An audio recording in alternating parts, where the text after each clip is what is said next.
Okay, what up? How you guys doing? I need PoE 2. Okay, with the PoE 2. What up? Holy shit. Yo, but Loki, you're not alone. Oh, you know what? Give me a second.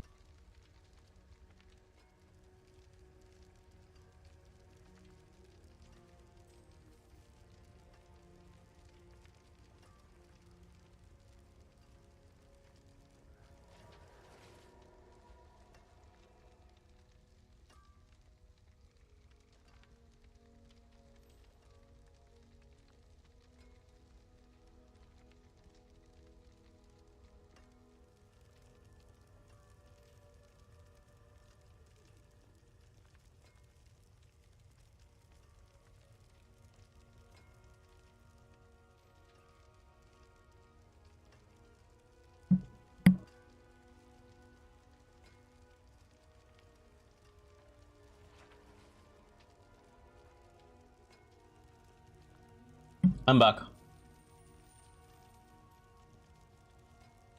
Also, where do we draw the line in pay to win with the new class? It's doing damage numbers that other characters can't even aspire to reach. I don't know if it was intentional. I do know it's just super buggy. Are you still here, by the way? To answer your question on pay to win and the new class, I don't think it's pay to win, because for it to be pay to win, it would mean they made it this way. But I don't think they made it this way. I think it's just bugged out the ass, and there's nothing anyone can do about it.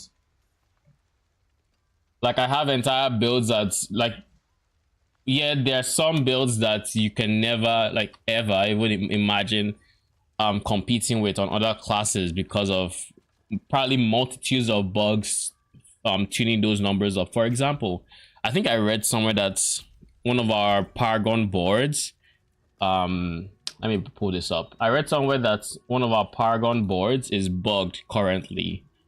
This guy right here. I'm not using the board, I don't think.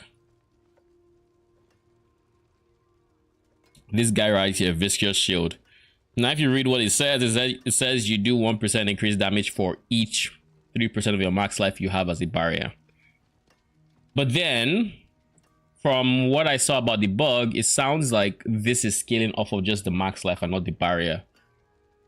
So this ends up giving you an obscene amount of like scaling because of the simple fact that it is scaling off your max life instead of barrier. Because realistically, if you had as high of a barrier as you could, this would be 33% multiplicative bonus, because you'd have 100% of your health as a barrier. You can't, I don't think you can go over 100%, so that'd be the cap. But if it's just going off of max life, then this might just be a literal 100% X multiplier, you know, because bug.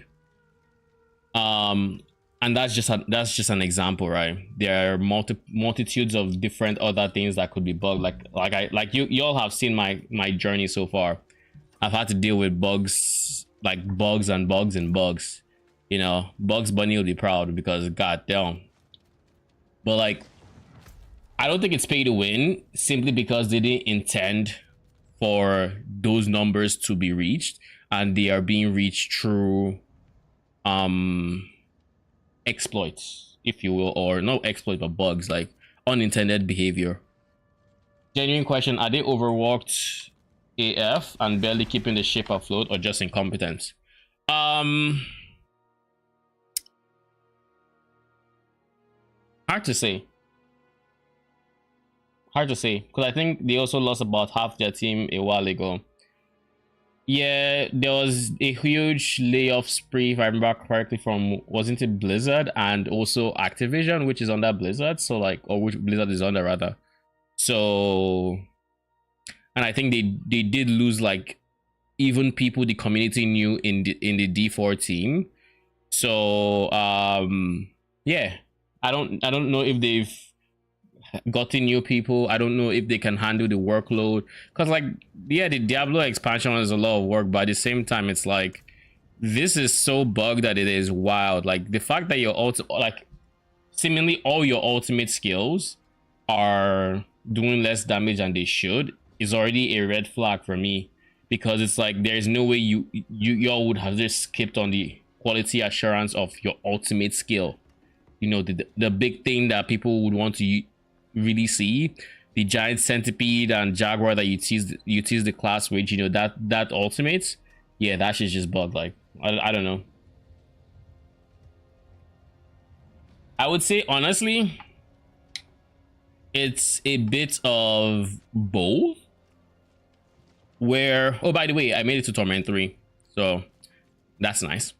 I think it's maybe a bit of both, where there are some, you know, talented people working for them, you know, competent people and all of that, but the people who are competent don't always have the final say in certain decisions, and one of these decisions could easily be you know, bug fixes and everything, and maybe they just weren't allocated the resources to fix bugs. So at the end of the day, you also have to realize that as much as the devs themselves could be incompetent, so could the executives, and that leaves a whole lot of room for incompetence, you know. But I don't know if it's a workload thing. I don't think I can even attribute it to workload, because at the end of the day, you can all just allocate it to incompetence, because if they don't have the manpower to deal with if they don't have the manpower to deal with maintenance of the game and getting the game to a state where the player base would be happy with, then that is incompetence from the people who are supposed to, you know, make sure that is sorted out. And from a dev point of view, with the bugs and everything, I think they have really bad QA, or not extensive enough of QA to deal with all these stuff. Because like they've been teasing the Vessel of Hatred for like how long now? Over a year, literally over a year. It's your expansion. You planned this for how long? If y'all couldn't get the new class down without these like literally this is what playing the class feels like. The description of Scourge: call forth a wave of bugs. Like if you have to deal with a wave this size of like just bugs everywhere in relation to the new class, or just in the game in general, because everything's bugged. It's not like it's just the Spiritborn. Everything's bugged. I don't know. You can't even just put the blame solely on QA, because at some point you have to you as a dev have to think maybe this working this current way is not a job well done, and maybe I do need to find a better way to do this specific thing, whatever that specific thing is, you know. So I don't know. I don't know what I would classify it as, like, other than just incompetence, really. It's just that. Whose fault is it is anyone's guess, but it's incompetence at the end of the day. I came here for a reason. I came to Torment 3 for a reason. One of them was I wanted more Obdusites, and of course just other materials, but another was, I think, items. Let's do Helltides. I think Helltides would give... No, let's do Seething Realm. Is this Seething Realm? Realm Walker. Okay, there's no Realm Walker. I did say I was going to do the raid, so let's do the raid.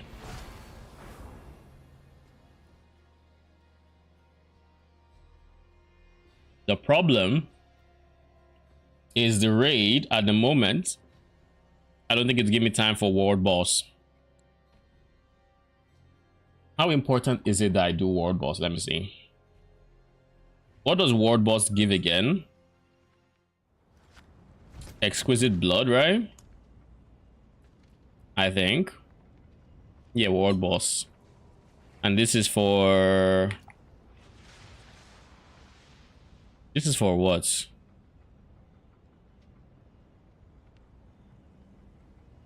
Fractured Peaks Ancient Seat.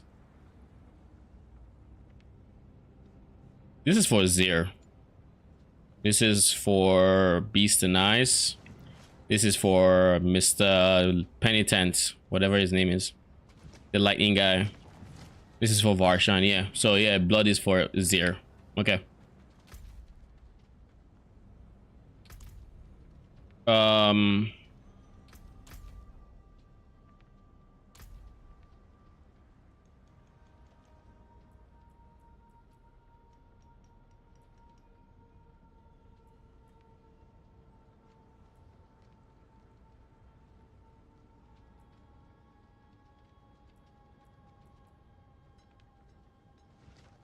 The pit tier 50 plus repeat run squire preferred leveling. Let's do, we'll create a group. Dark Citadel. We're starting with the first one. I forget the name.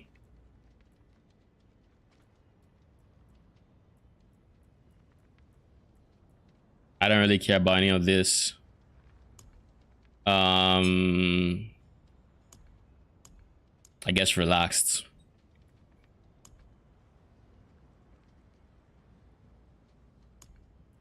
Okay.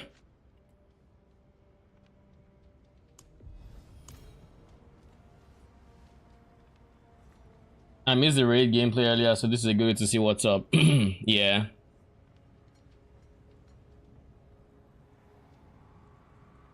I think the raid is all right. Like, it was nice that they don't just hold your hand through everything.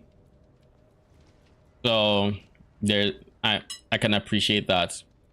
But I also see the raid being a weekly thing, as it could potentially get old, or it could potentially just turn into, oh shit, no, that's what I'm looking for. This guy. Oh, so I can actually buy this. Oh, that's nice.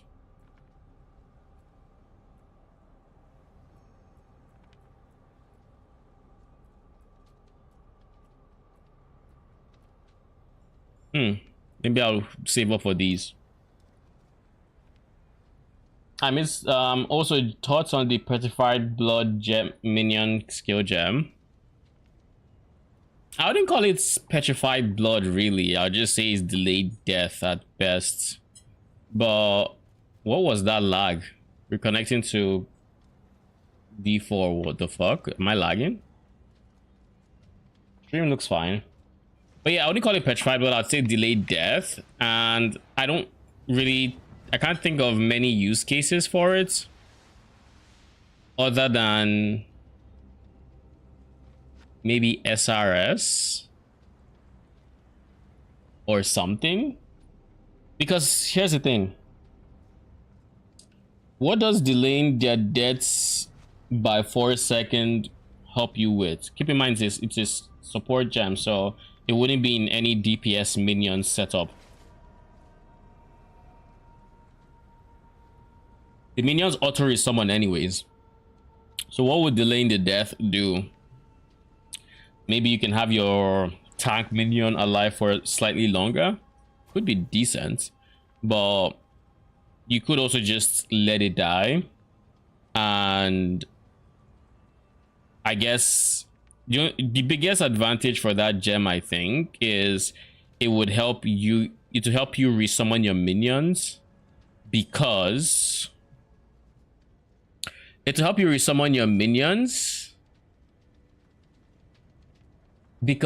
timer to resummon your minions is reset whenever a minion dies. So if this one dies and y'all are like 3 seconds into the timer, then it's entirely possible that your other minions will respawn before it dies. But that is such a niche case, unless you're going like very squishy tank minions and you're really relying on that, which I just find it awkward. So it's a cool gem. I just don't know that it's going to see any play. I can't think of a single use case from skills in PoE 1 where I would use it. I wouldn't use it in MI builds because that defeats the purpose. Maybe Anime Guardian if it still works the same way, which please to God don't let it work the same way. I don't think it will, but you never know. I don't think it will. I think Jonathan knows better than that.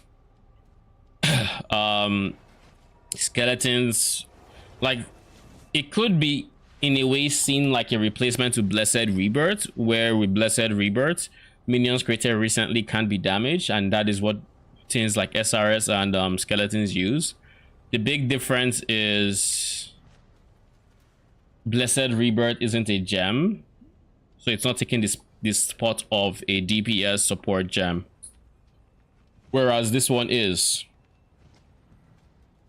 Functionally, it's technically the same, but realistically, it's going to lead to like lower DPS. So it's a very awkward one, right? I don't know where it would fit, but I suspect, and this is where that could actually be very cool. I suspect that there will be a keystone that you can use with that gem, and it actually synergize pretty well. Like maybe when your minions are reduced to X% health, they do something, they explode multiple times or something. So it will be like the current minion instability, but they just constantly pop while they are on low life. So you would want to use Infernal Legion and that, and then you would keep them as low as you can for as long as you can. In this case, 4 seconds. And maybe it's based on their missing health, so you want to make sure they go from 100 to 0 ASAP and then stay on that 4 second. And then, but then it would be awkward because, like I said, to resummon minions, you need to go 5-6 seconds without losing a minion. So it might be a case of everything has to die, then you start respawning. But I also know that there will be stats that would reduce this timer from 6 seconds. I don't know how effective they would be, but I know they exist. I know they've been mentioned to exist. So I guess we'll see.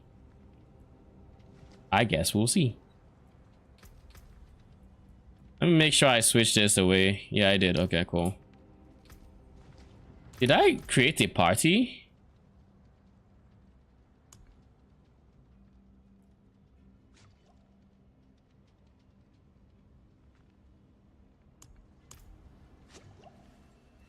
This is Enclave of Strife. So I guess let me specify.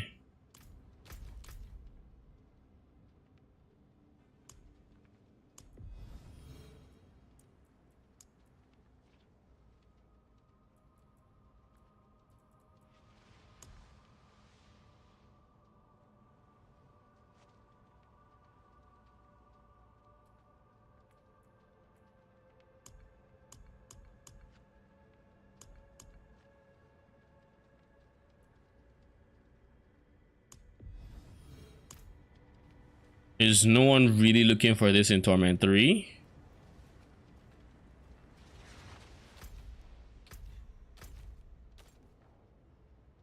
World boss in 8 minutes. Maybe that's part of the reason. Where is the world boss? Wasn't it like here? No. Here. I don't like that the map doesn't show you, like it doesn't point you in the direction of the world boss. And you can't see it when fully zoomed. Oh, you can. Okay, never mind. You can see it when fully zoomed out then.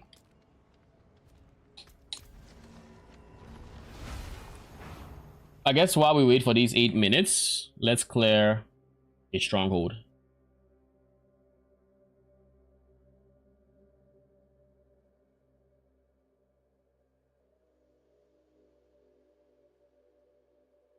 But yeah, other than them introducing a way to use that support gem, it probably wouldn't be used much. That being said, I should have a stream where I go through all these minion related gems.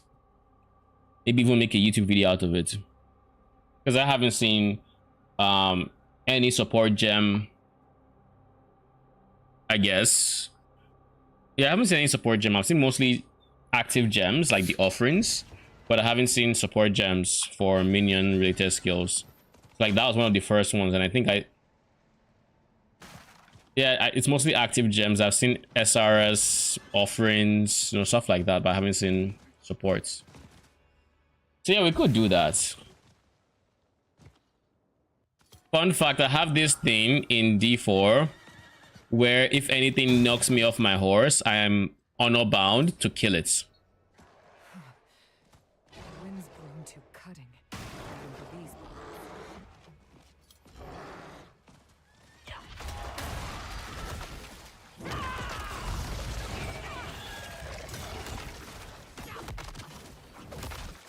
I need more time.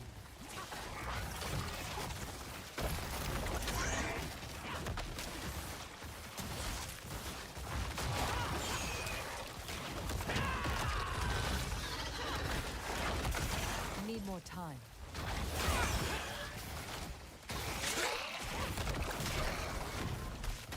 Jeez, you're tanky. Jesus Christ. Is that just how everything is tanky, or is that just you specifically?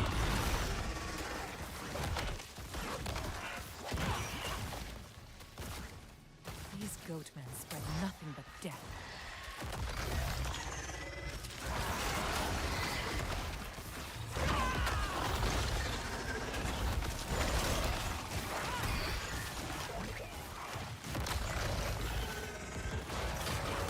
Yowzers, you're tanky.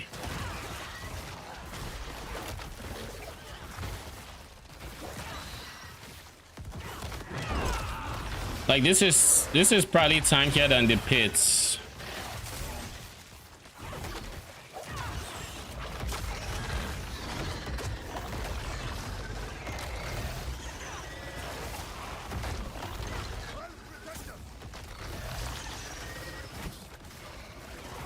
Now, granted, there is also the simple fact that I just got. Need more time. I casted the.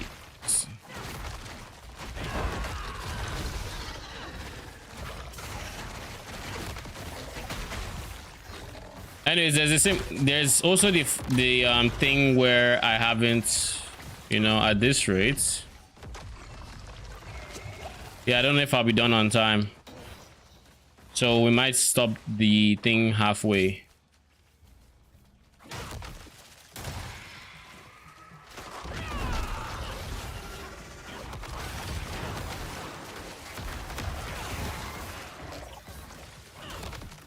But yeah, I literally stopped playing when I got to Torment 3. So I don't have gear related to Torment 3. My guy, why are you being so nimble? Jesus Christ, can you just eat this attack?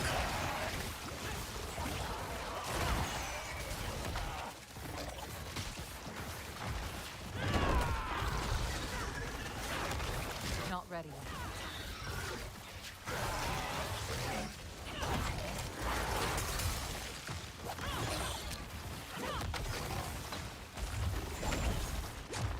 Not ready.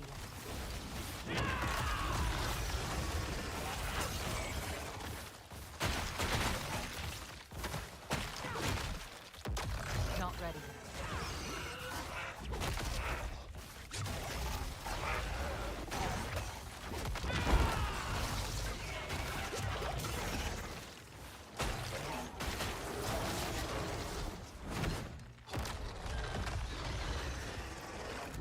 Okay, we have 3 minutes to get there. We might have the time. It's a big mites.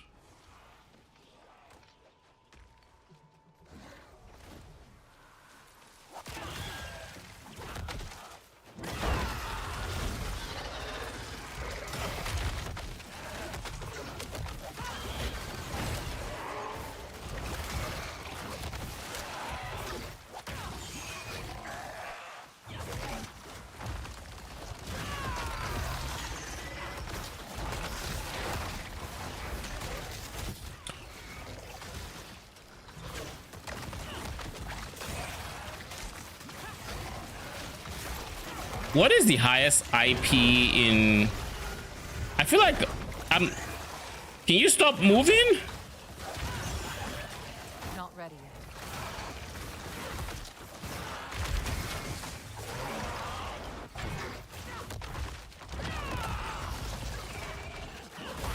Need more time. I feel like the highest IP, should I say, the game has to offer is really not much better than what I currently have as a weapon.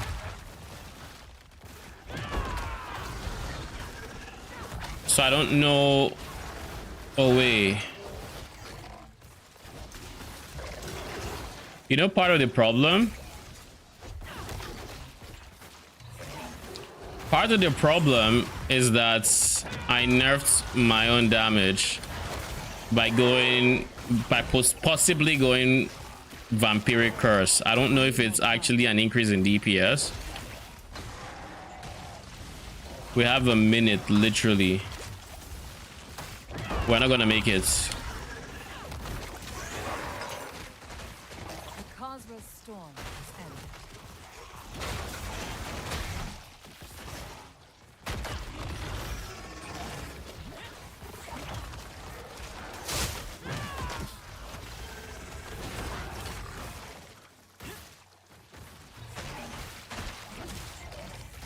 Need more time.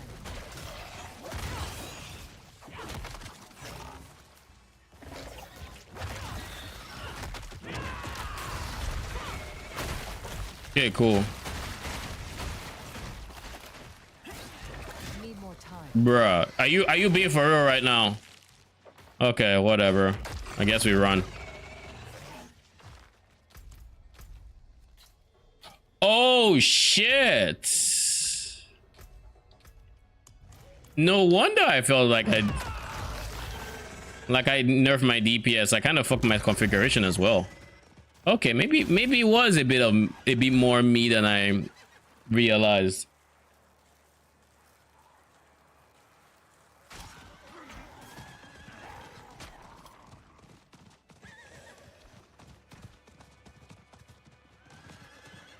My horse even feels slower. Jeez.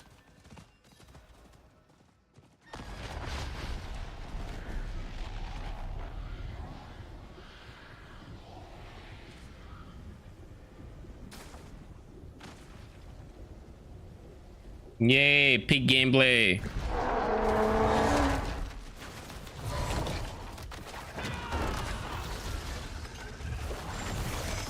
Need more time.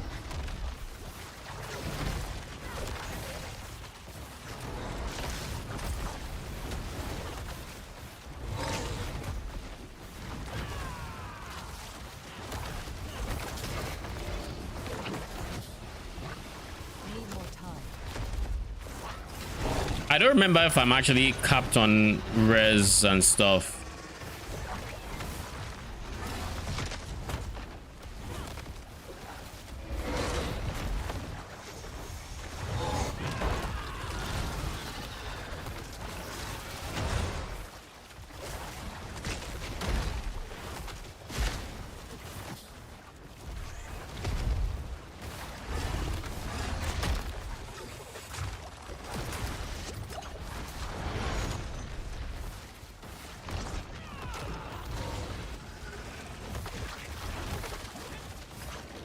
I do not remember what my defenses look like right now. By the way, can I just say, with the number squish, that, oh no, not in exactly number squish, but with the fact that now they are abbreviating numbers, I don't see why 1,000,000 damage. I don't see why 1,000,000 damage is considered, what's it called? 1000k, where it could just be 1M, 1 point. I guess in case you wanted to see the fine tune of the number, maybe, but like, I don't know. And I have checked other people's streams, and it does show M. So the letter M is there. It's just not when you're on 1 mil. I don't know if it's like when you get to 10 or 100 where it starts using that. But what up, Caesar Lee? Or Caesar's Lee, how you doing? Welcome, welcome.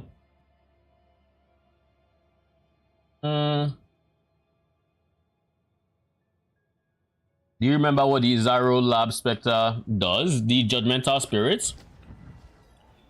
She has Discipline, probably a very weak version of it after the nerfs to Affliction Corpses. She has a Mortar that's her primary way of dealing damage. She gives skeletons added fire and I think added chaos damage. And she summons alternate minions, a lot of them. And she also has a dot. She has a ground dot ability, a chaos dot and a fire dot, 2 different attacks, I think, or 2 different spells rather. Always back for.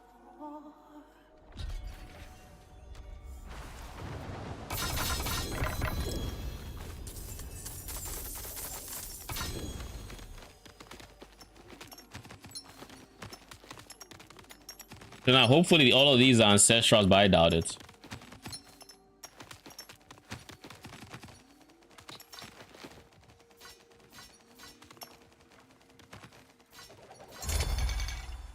Not in town.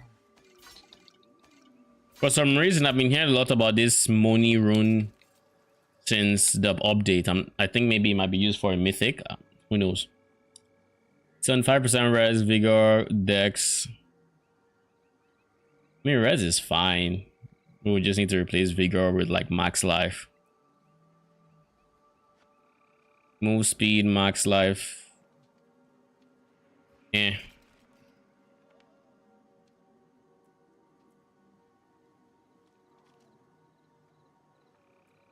It should in theory be better than Slaughter in terms of just movement speed. Block chance, blocking an enemy from close, chance to cast this for free. Move speed, crit chance. You're not half bad, to be honest. But I think right now that is part of the reason I'm actually capped on cold rest. So I'm just going to leave it at that. Unless I replace the cold res, of course. Surely I can cook a Guardian Summon Skelly build with 2 of her for more added damage. I don't think she stacks. So the added damage aura would be an aura, so it wouldn't stack. So you can only have one of those added damage modifiers on your skeletons. As for, can you make a skeleton build out of it?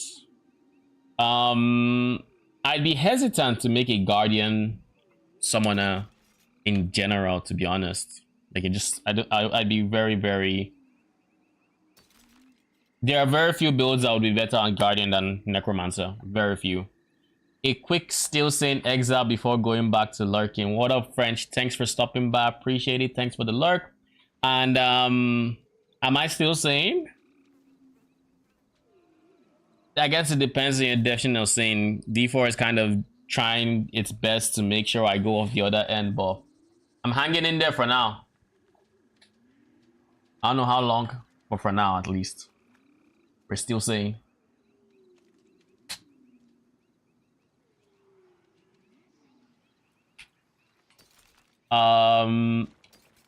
There's no weapon that I could get from here literally because everything is 750 IP when I'm using an 800. By the way, my weapon is basically perfect. I actually did something that I got insane luck here.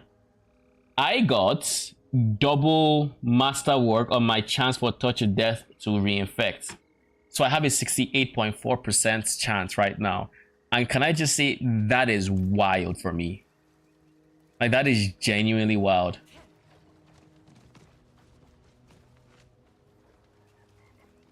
Like, I was so happy when I got that shit.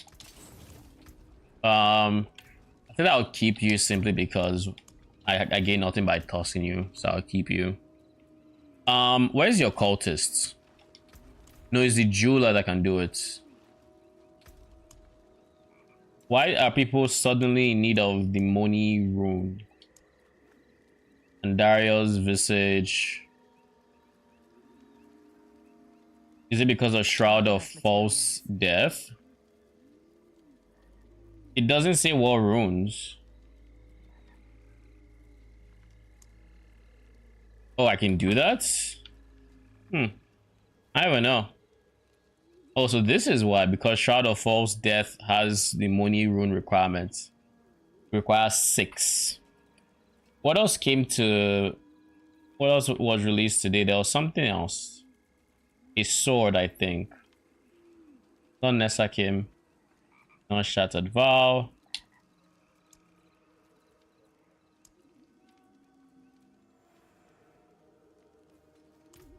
So yeah, I think that's why people are wanting to buy it. So I think I might sell mine.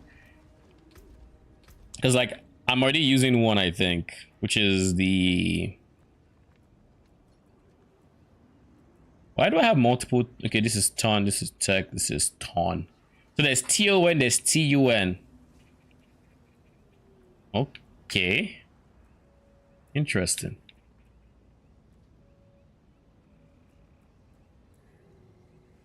Anyways, let me see where the...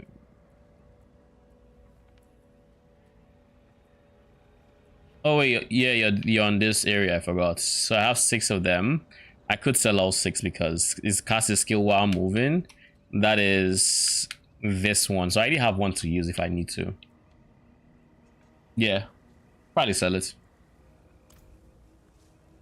This dude just traded me with 4 of the Spectre, thinking Guardian because relic for added early, and he also gives added damage.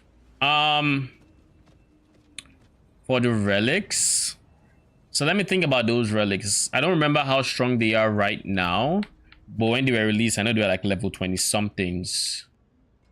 So if they are still as strong as they were, then it could be decent. You know, anger gives a decent chunk of flat fire.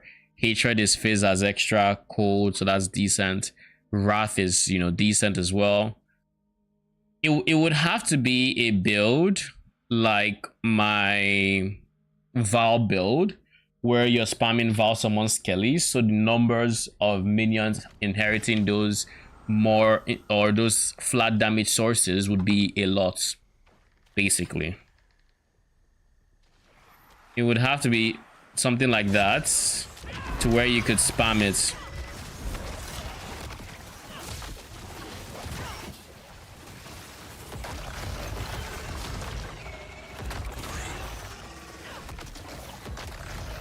Can't do that here. What Skelly boots are you referring to?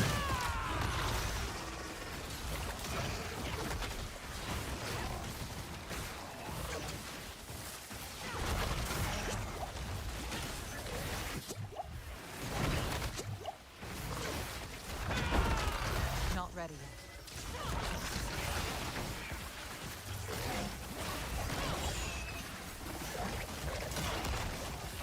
Is it just me, or are lightning enchanted a lot more annoying to deal with nowadays? Need more time.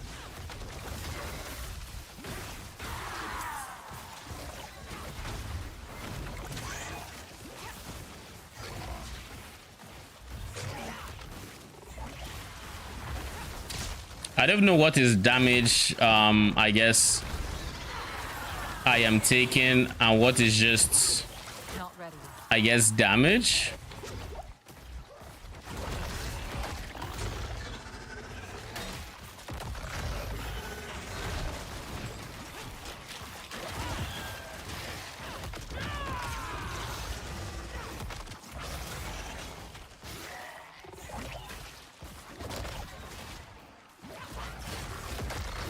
Need more time.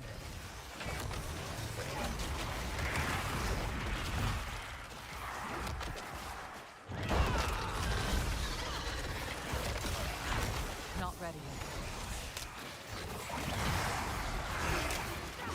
Oh, I know why. Jesus. Or I know partly why. Huh. That's okay. Not exactly why, I guess.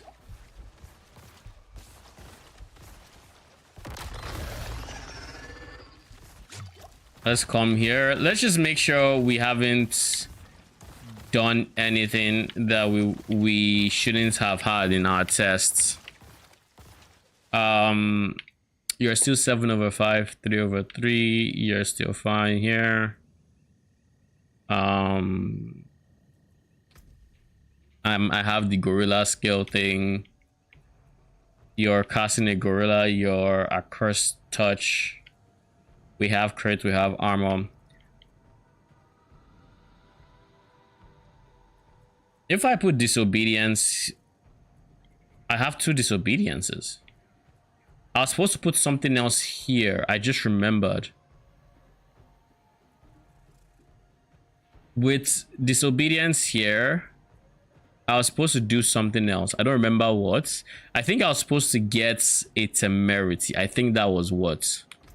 But I decided that the res I would be losing out on by going temerity would not be worth it. Not to mention, temerity is only useful when you're over healing. And yes, I heal a lot with this current version, but I don't know that I heal so much so that temerity would fix the problem that is created by Jack and Shell. It would help a lot, that's for sure, but I don't think it would fix it. So I think what I'm going to do is I'm going to put Juggernaut back on here, because that is also nerfing my damage. But also, I'm considering just removing unyielding hits and using something else in place of it.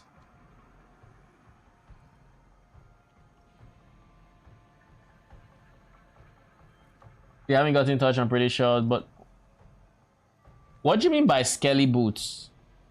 What Skelly Boots? Alberon's Warpath? Or Replica Alberon's Warpath that makes them follow you? Is it that one?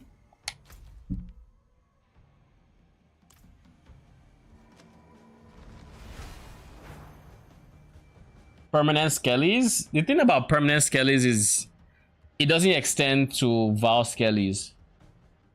It's only your regular Skellies that would be permanent. Your Val Skellies are not going to follow you. Even the warriors in the Val Skellies, they're not going to follow you. So there's that. So you'd have, like, let's say 9 permanent Skellies following you. But then Skellies are very squishy. So you'd have to invest quite a bit into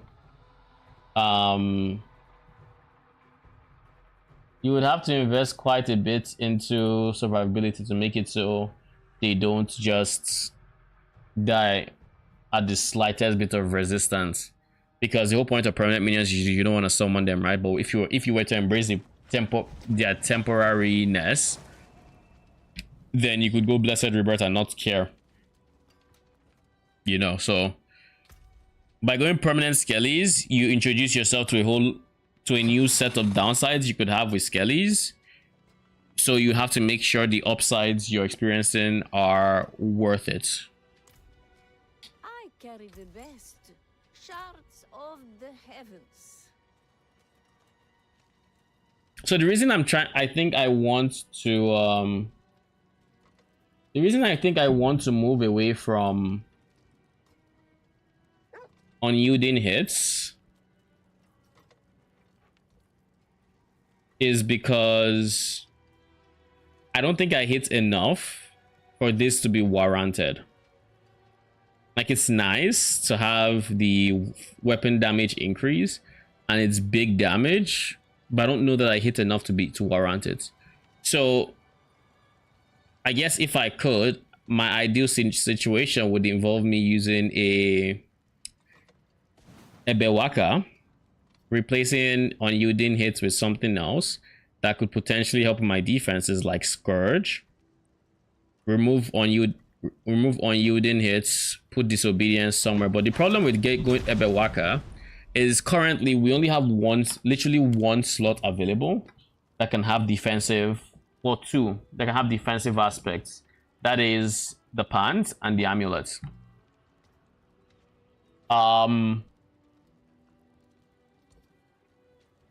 The pants can have defensive, this can have defensive, this can only have offensive and utility. This can only be utility and mobility. This is offensive and resource.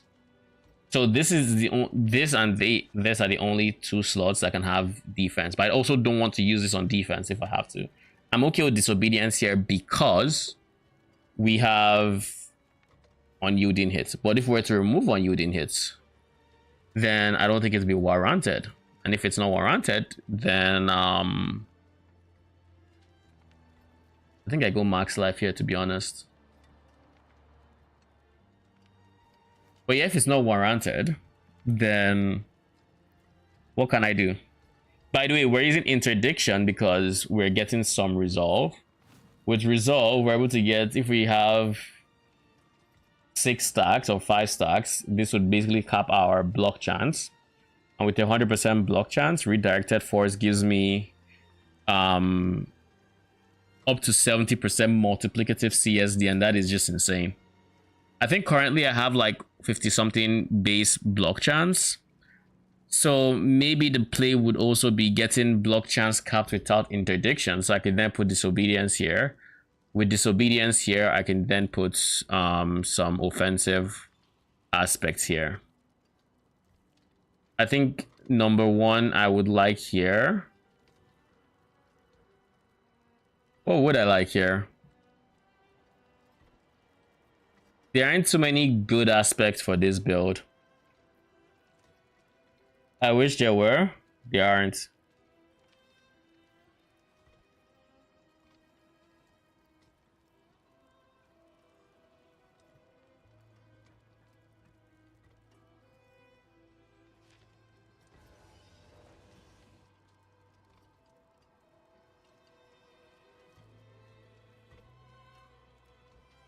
The aspects I could potentially use, well, I guess I could also just use my amulet for a Lockrans. Lockrans will give me all the crit chance I need, where I don't have to worry about crit things like up to 40% crit chance, and then just critical strike damage from there. That is an option that's available to me.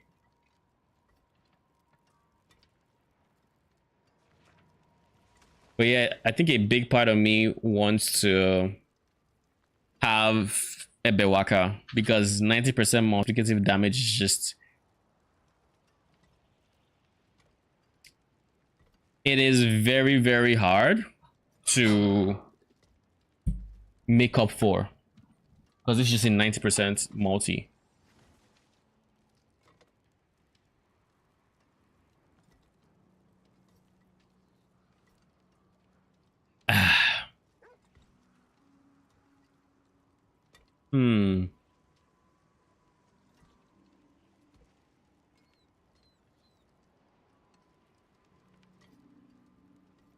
If I choose to do the other thing I could, which is go Loyalty's Crown, remove Jack and Shell, scale CDR, and try to get these abilities like my Devourer cooldown, all of these cooldowns low enough through Tempers to where I can have them up permanently. That could work, but then what would I have in my chest piece slot that would be worth? I guess disobedience would go there and that would free up my amulet. My amulet didn't have to compete with Ebewaka in terms of it would have to compete with Ebewaka in terms of damage for this to be worth it. And I don't think you really can. Like, I don't think you can. Realistically, at least.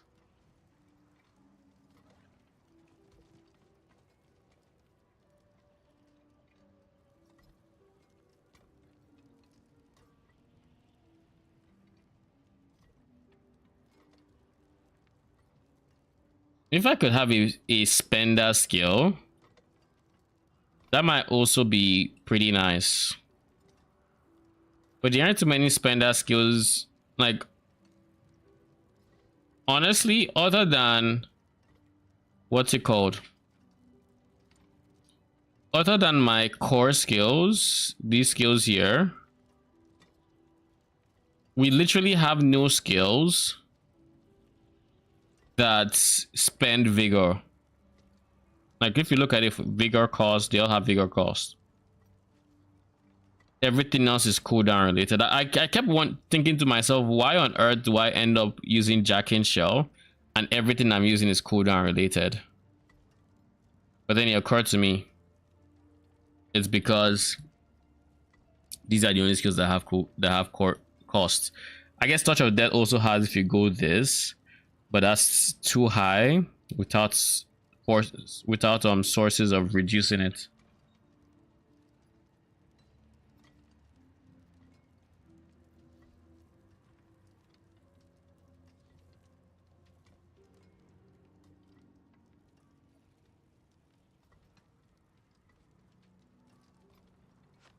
So unless I just start spamming something here.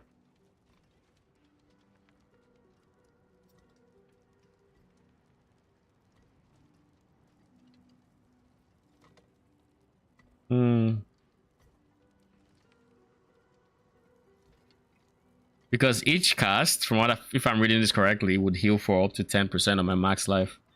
And this would solve the rest of the healing that I'm trying to make up for. Of course, I'm trying to make up for it, but I haven't exactly done so, so my defenses still seem a bit so-so.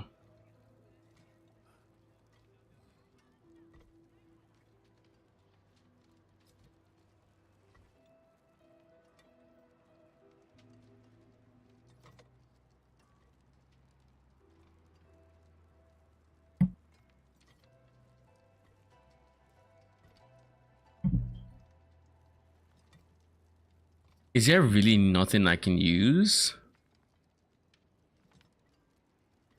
Because like I really don't want to do the whole turn this to a core skill, use Rod of Kepeleke or whatever it's called. Rod of Kepeleke, and that would turn it into a core skill and make core skills be free and then regenerates yada yada. I don't want to have to deal with that.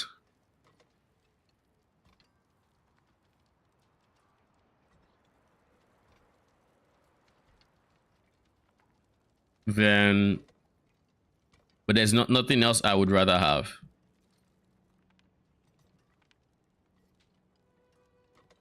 This could be decent, but it's not. It doesn't give me what I need in terms of damage for my weapon. This doesn't help me whatsoever.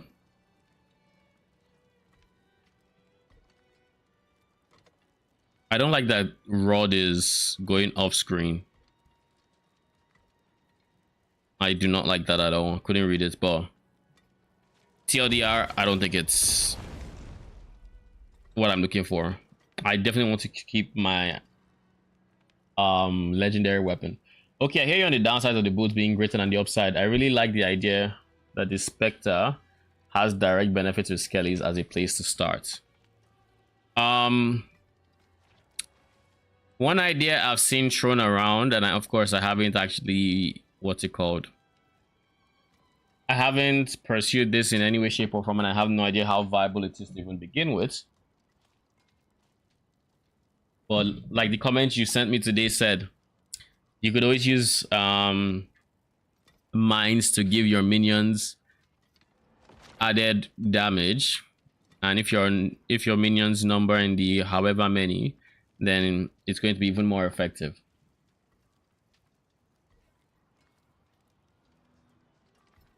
It's not playstyle I'd be particularly fond of, and I would not recommend it, but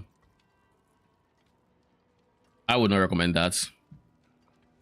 I really wouldn't. Not to my worst enemies. It just sounds so cancer to deal with. Unless you found a way to trigger the mines. In which case, shoot. But I don't know that they can be triggered in the way we would want. Except maybe it's Valin. I think Pyroclast mines should be elemental. But I don't know if they can be triggered, and I doubt they can be, so.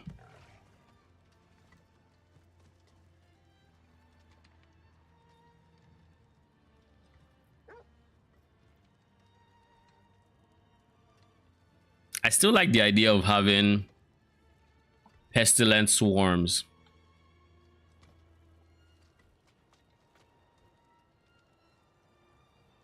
What if by removing unyielding hits, I can just go a unique ring? But then what unique ring is worth it?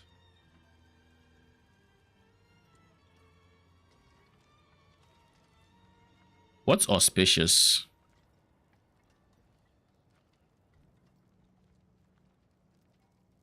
Oh.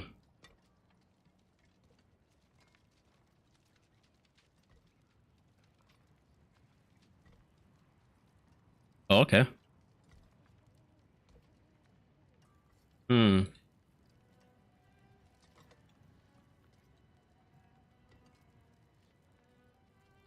Gaining ferocity grants resolve. Oh.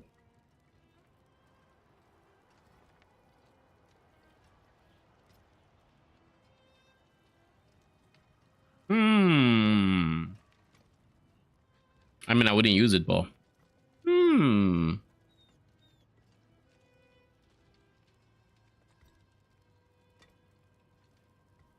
Isn't that a good place to start build-wise? Jesus Christ, what did I just type? My hands may have been a bit off center. Lol. Why did it say October 11?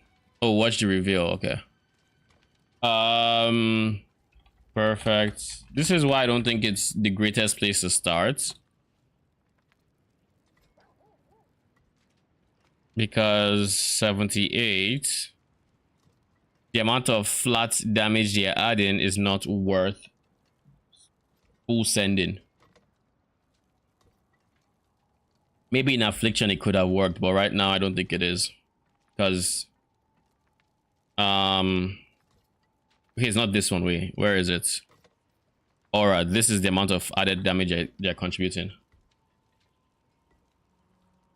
It's decent if you want to stack with like maybe other sources of added damage, or you know, it's good to have on top of an already working build. But I wouldn't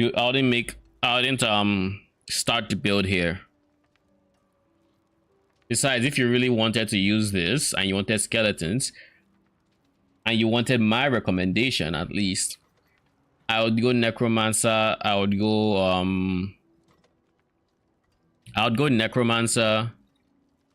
I would go, I forget the name of the node. I'll show you the node in a second. I would go unnatural strength, make them convert all their face to chaos, and I'll just kill chaos damage. You don't have to go poison per se. You could go you could just go chaos. And of course you probably know about chaos, but chaos res is typically the lowest res among all resistances on monsters, so you'd probably have an advantage there. Then you just kill as much flat chaos as you can through jewels, or as much flat phase also would also work. So phase, chaos, either works. You could also dip into poison if you so choose, but I would probably go on hits.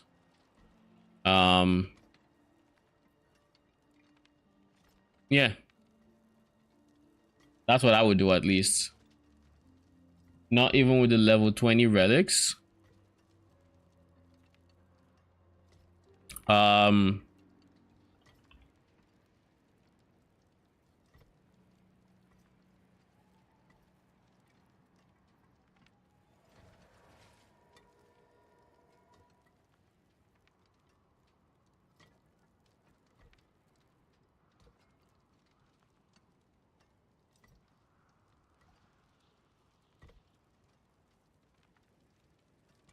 Skeleton.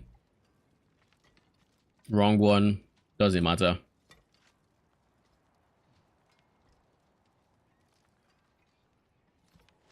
Anger.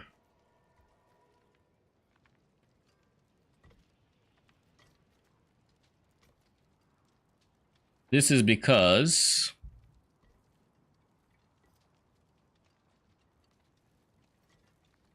scales off of levels.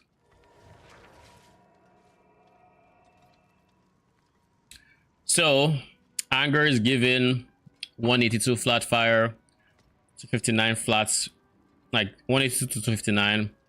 Hatred is given 26 to 415. Wrath is given. Well, Wrath is given based off of. But that's Wrath. Where is Hatred? Hatred is off of their attacks, but like,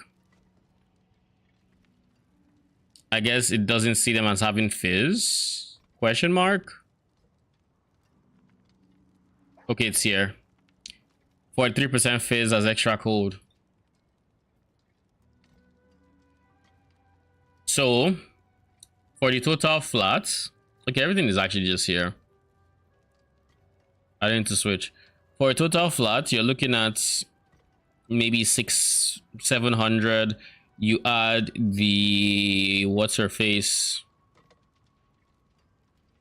You add the judgmental spirits. You're looking at 1,000, maybe flat fire, maybe, and that's decent.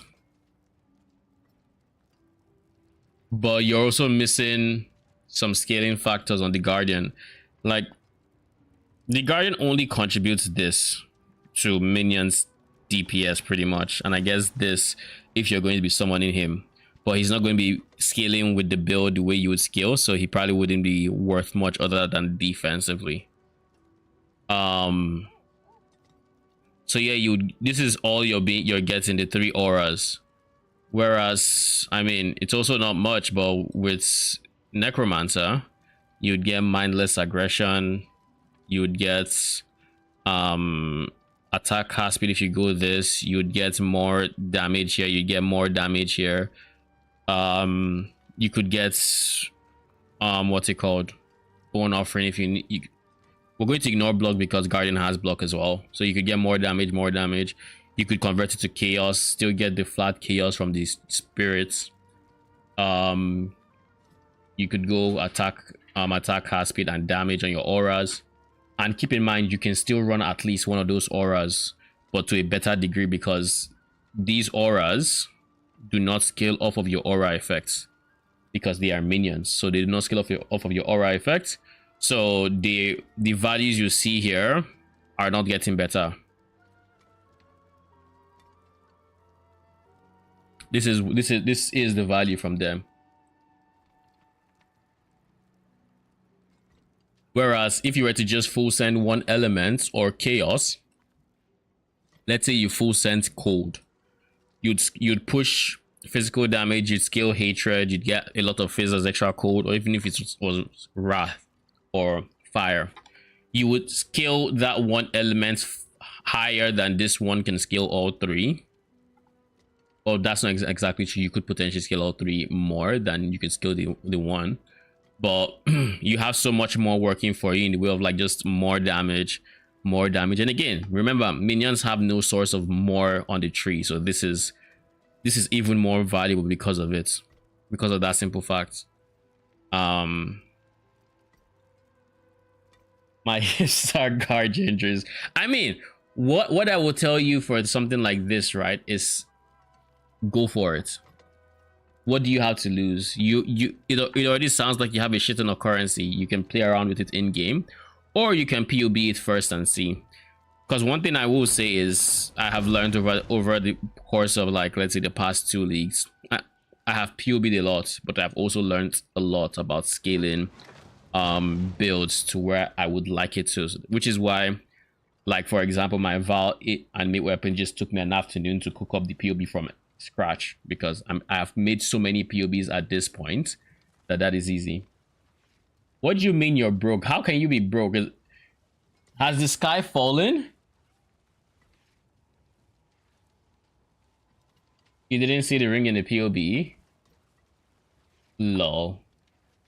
My guy went to buy, let me see, I didn't see the ring, but just from you're saying you went to buy a charge ring, did you not? You went to mirror that?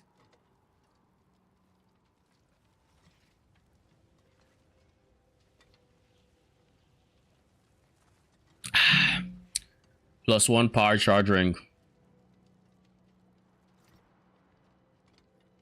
Interesting. My guy went to buy a charge ring. So I guess, yeah. 11. I figured you would have a charge ring. I just didn't figure you bought it in game and you were running this character currently. I thought this was just a POB that had those stats.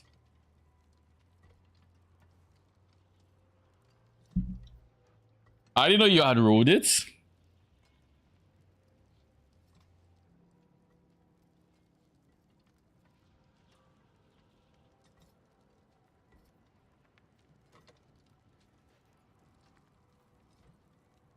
When you critically strike, you regain yada yada.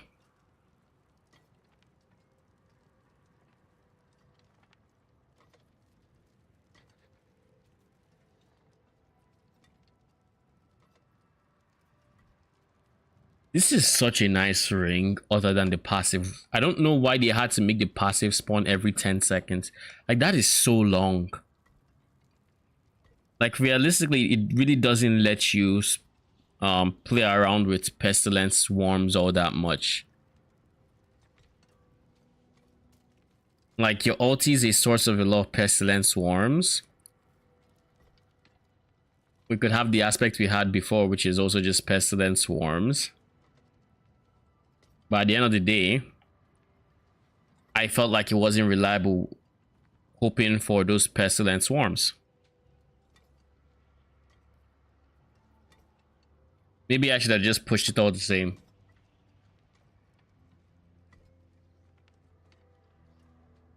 Twelve over 12, 11 charges. 12, 12, 11 charges. Yeah, tell me why I was wondering why I died so fucking fast in a monster steal charges, man. They had max of all charges. Wait, no. They could take your 12 charges? Or they just made sure you had no charges? Which was it?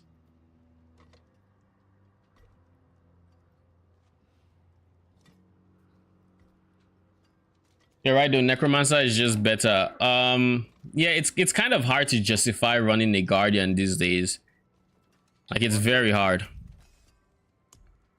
Defensively, yeah, the Guardian has 20%, what's it called? The Guardian has 20% damage reduction from the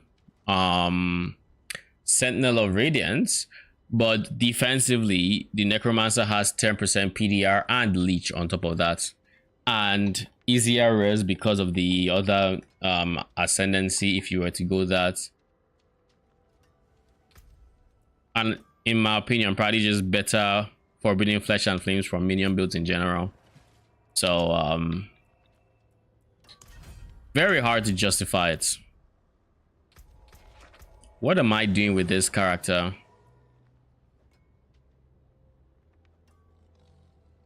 I need to do something about the damage and I have no idea what I'm going to do about it.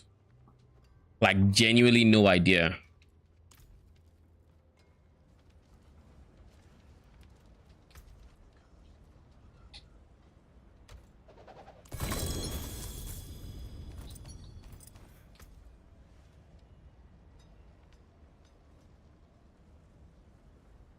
This has Dex, max life. I'd be losing max life, but I'd have res. It just happens to be cold, which is unfortunate. And you can't just switch code to something else. But I guess in this situation, I would manually switch code to something else. But these are pants. Pants don't necessarily need dexterity to even begin with. We could have them have a different defensive modifier, but I'm not looking to lose. I'm not looking to lose that. But to have perfect max life, perfect cold res, and then a GA is kind of wild, to be honest. Kind of is.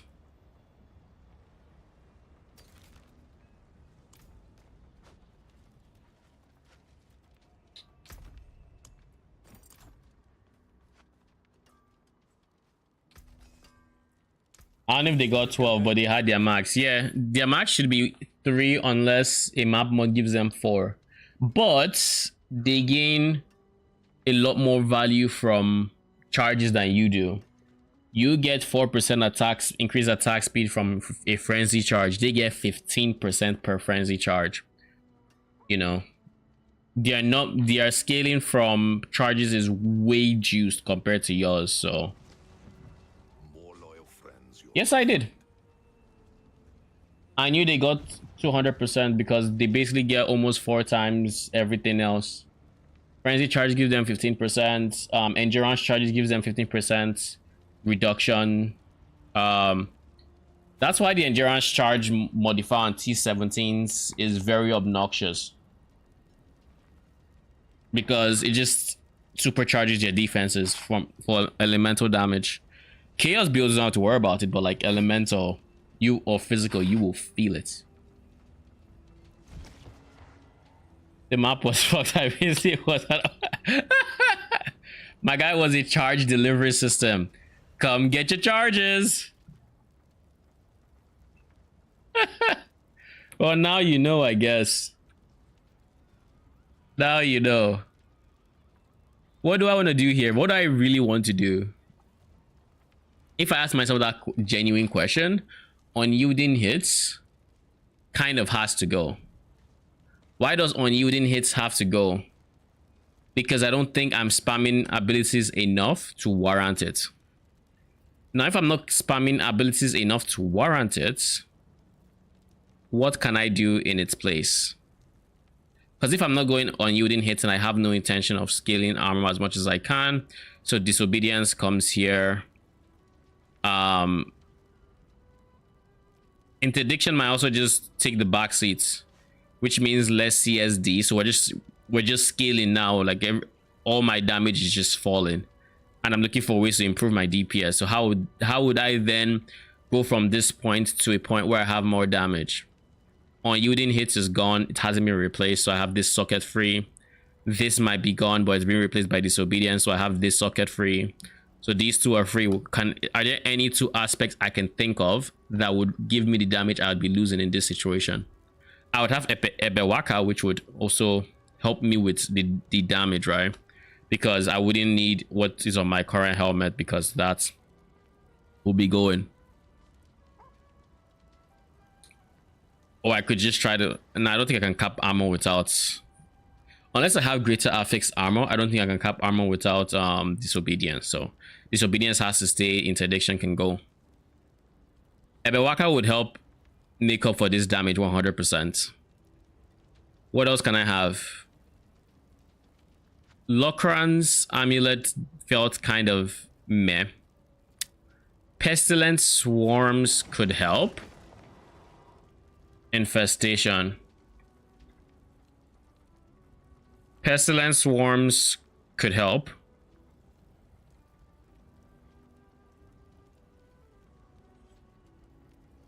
But I don't know how consistent it is. They just, let me see how much damage I guess I can have on an amulet. No witchcraft here, only honest magics. Infestation. It can go up to 700 poison damage. I don't have set poison damage, but it can go up to 700 on an amulet. The problem... This is the problem I am seeing. Is that's trash.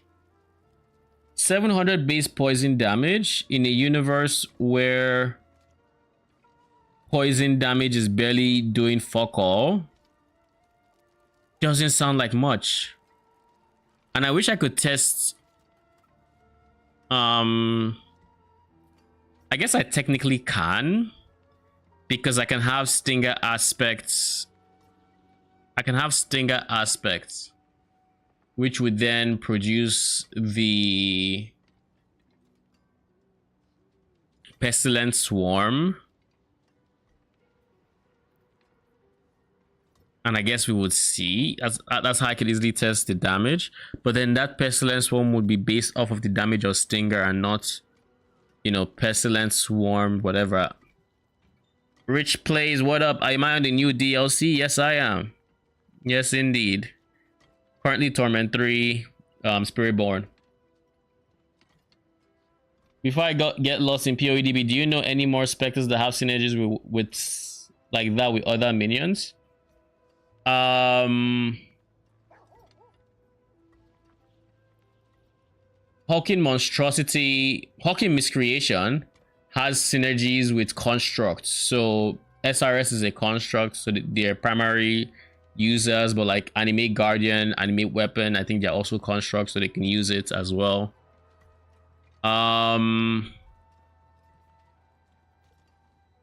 Any other specific minion synergy I can think of?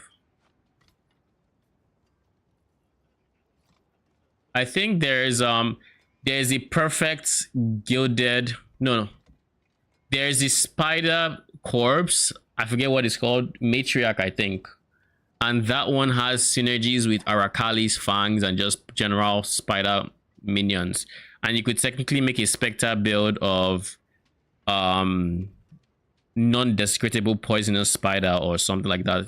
I think Dominated tried it at some points. You should merge your Twitch chat with YouTube, as I was so confused and didn't realize you were live on these two. So that's the thing. I would love to do that, and I do have a program that's supposed to work for that. But you see, that program has been the definition of unreliable. Like, it has been so bad, like so freaking bad. Now I know what you're thinking, and I could have something send a message to Twitch chats, which would have like YouTube chats content. I have seen one streamer in particular use it. I haven't really seen it a lot, but I have seen it. And that is not a bad idea. You think Twitch is really? Where'd you hear that? That would be actually so sick. That would be very nice if they did, but I don't know that they want to promote their competitors. So like I'm not getting my hopes up, but that'd be so nice to have.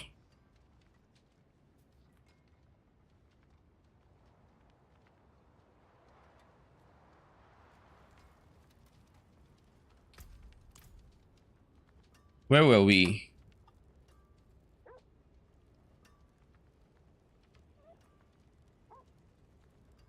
Senpai Gaming? Okay. I don't think I have heard of this channel name, and I think I have watched like a video a long time ago on some setup thing. I don't know if it was OBS or something, but I haven't seen a video from him in a long while. But yeah, that'd be nice. Maybe I'll look for.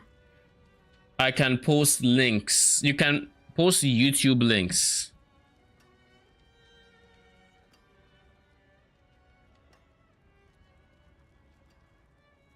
Really soon. And if you're not familiar with AV1, basically it's a way to get higher resolutions at a lower file size using a new format called AV1. Also, a new feature that I don't know when it's going to be released, they weren't specific, but you'll be able to stream both horizontal and vertical at the same time. So depending on where... Also, they announced it at TwitchCon.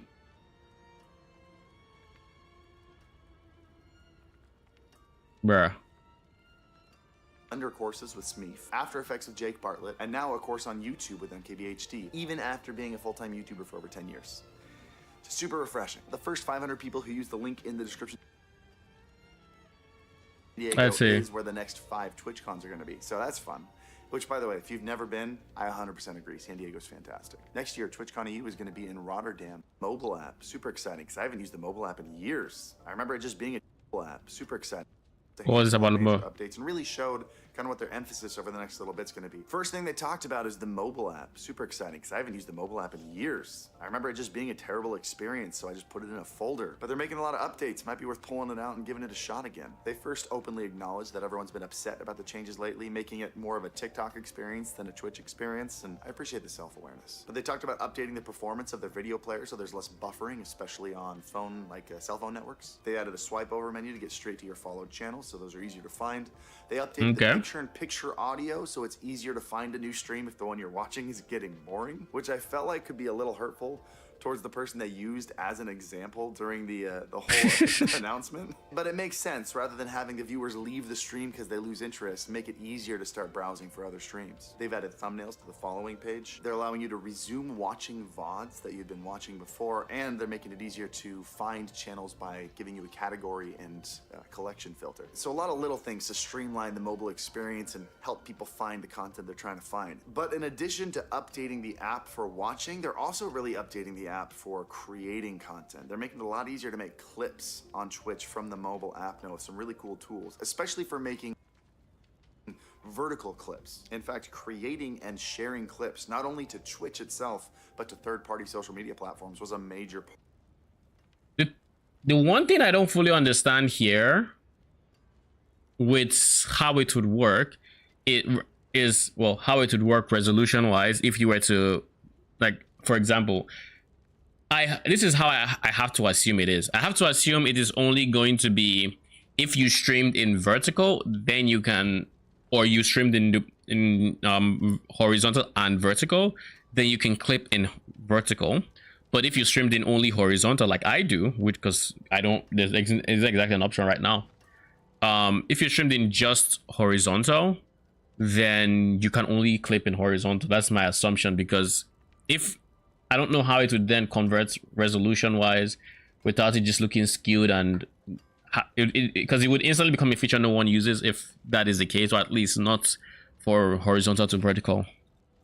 Part of the whole keynote, like adding in a whole interface specifically for sharing clips to YouTube Shorts. Or maybe they would give the interface to edit it, which would be really good. As well as adding extra tools to streamline the process of taking your horizontal content and converting it into vertical. That answers the question. Collaboration tools for streamers that are streaming together. They've had, I think it's called streaming together. They've had those features for a while, and I think they realize just how cumbersome it is to set up because they're making it as easy as possible. One of the new big things they're adding is a combined chat. So if you're collaborating with another streamer, you're using Stream Together or the drop-in thing that they just added, you can now have both chats in a single chat, and you can see that's cool. The person is from by an icon next to their name. And with that, they've of course added a bunch of moderation features. So like, for example, if you're banned in one chat, you can't participate in the chat at all. They're trying to make it easy for moderators to make sure they can ban. They didn't go into specifics on if a moderator can ban someone from someone else's chat, but I assume you can. That would be kind of crazy if you couldn't. And they said that in the near future, they're going to be adding combined chat outside of just using streaming together on Twitch. Like if you're just streaming in friends and using Discord chat, you can still combine your chats together, even if you're not using those that's cool collaborative features. I think that's phenomenal. Actually, that might be the most exciting thing about the entire keynote. That's rolling cool. out some more features for advanced broadcasting, which, if you don't know what that is, basically you can use your GPU to transcode your stream into multiple different resolutions. That way, Twitch isn't responsible for the transcoding, and anyone, even non-affiliates, can have multiple transcoded resolutions. They're rolling out 1440p streaming for advanced broadcasting, which is super exciting. Because when I would stream on YouTube, I would stream in 1440p. 1440p seemed like the sweet spot to me, where you still have 1440p streaming. Non-affiliates can have multiple transcoded resolutions. They're rolling out 1440p streaming for advanced broadcasting, which is super exciting. So yeah, right now it's just 1080, right? YouTube, I would stream in 1440p. 1440p seemed like the sweet spot to me, where you still had only like 8 seconds of latency, but you had higher resolution. So I'm super interested to see what the resolution is going to be like in 1440p on Twitch. I'll have to try it out and let you know. They're also going to be rolling out 4K and AV1 support really soon. And if you're not familiar with AV1, basically it's a way to get higher resolutions at a lower file size using a new format called AV1. Also, a new feature that I don't know when it's going to be released, they weren't specific, but you'll be able to stream both horizontal and vertical at the same time. So depending on where the viewer is watching, it just automatically conforms to your stream. Kind of like TikTok is doing right now. And if you're using the vertical plugin that we released for free, that's how you're going to be able to do that. So if you haven't downloaded it yet, I'll put a link to that down below. That dual orientation streaming is also going to be really cool for clips, because you can be watching someone stream horizontally, clip it, and automatically take a clip of their vertical one and post that to TikTok or the Twitch Talk or whatever they want to call it, Twitch Clips feed. That's funny. That's something I asked Twitch to do like a year ago, and everyone responded and said this is impossible to do with Twitch's encoding costs.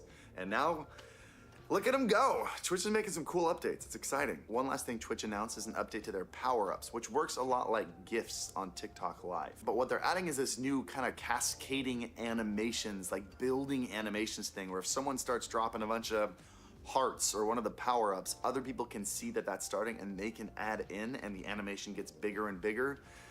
You know, just another way to collect revenue both for the streamer and for Twitch. I feel like at these there's always an update for viewers to spend more money. I mean, the concept Every is time. cool, but like, It's not necessarily a bad thing, but you Yeah. can see they're trying really hard to get some revenue. And the last thing Dan talked about was some TOS stuff. And I do feel like Dan talks about this at almost every TwitchCon, and it never changes, but he said they're gonna be more clear about why someone's getting banned. I don't think it's the first time we've heard that.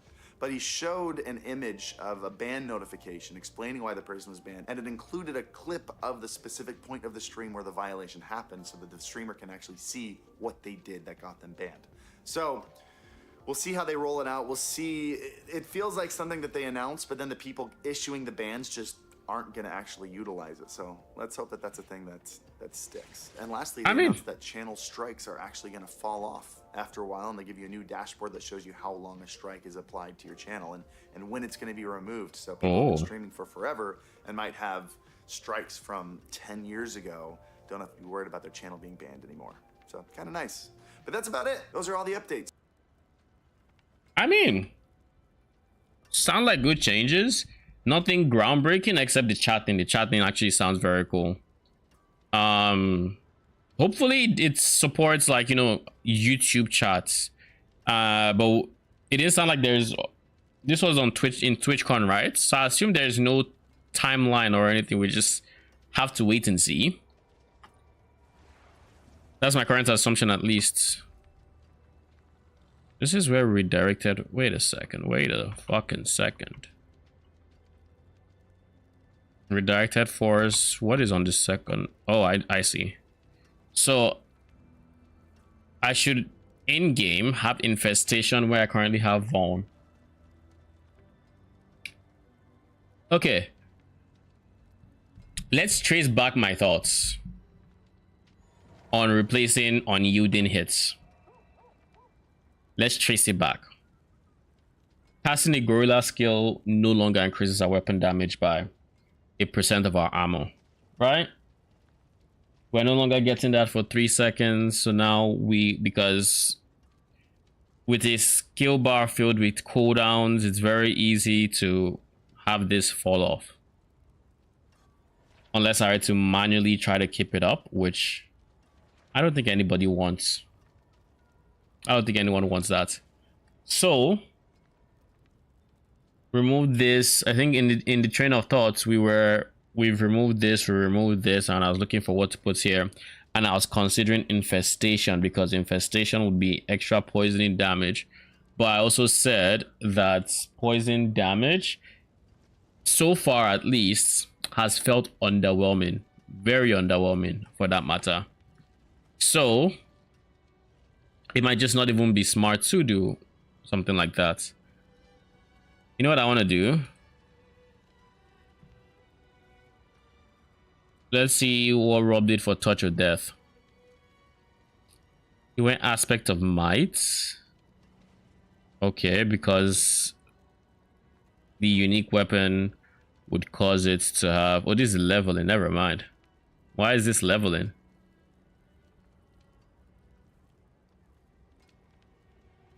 Yeah, so Ebewaka unyielding hits. He does go unyielding hits, and he spams Touch of Death. He can go unyielding hits because he's spamming this. I am not spamming mine. Mine has a 5-second cooldown, and as such, this would always fall down or fall off unless I were to cast something else. And it says casting, not hitting. So even if I cast my ulti and my ulti hits, it is not going to keep it going. And I feel like trying to put my cooldowns on cooldown is part of the reason I degen as much as I do, simply because it's not worth it. Speaking of which, I should be using this again because I got rid of I got rid of Temerity. With Temerity this was useless, but now it isn't.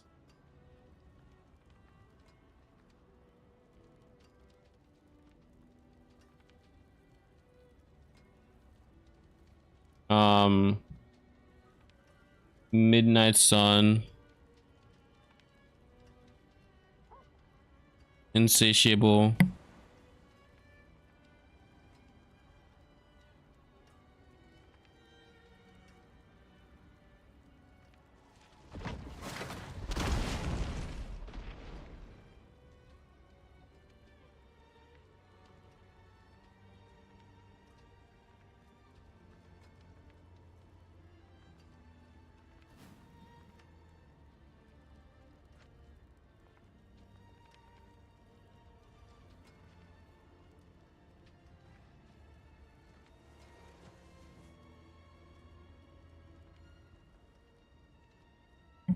Okay, I'm back.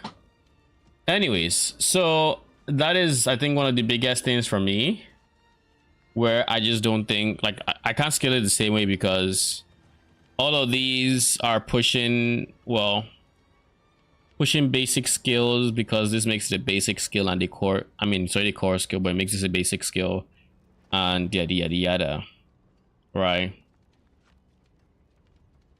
This is also not entirely bad, because it has chance for core skills to hit twice. So if it hits twice, then you overwrite two touch of death things, and then Vortex. Triggering Vortex is not a bad idea, though. It's not a bad idea, because if I have Vortex going, then they are now in this tighter area to which I can beat them up.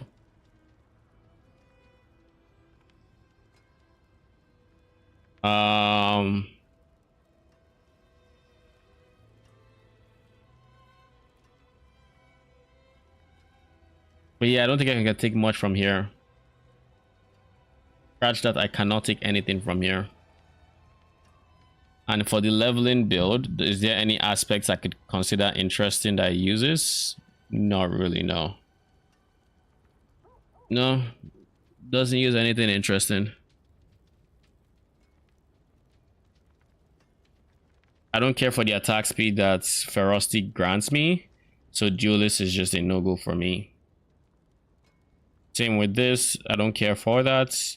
I mean, if I had to for Bewaka, I could, but I'd rather have Ego than anything else. If I get rid of unyielding hits, I could also get rid of Gorilla technically. Then I'd have to go either one of these two. And Jaguar does, I don't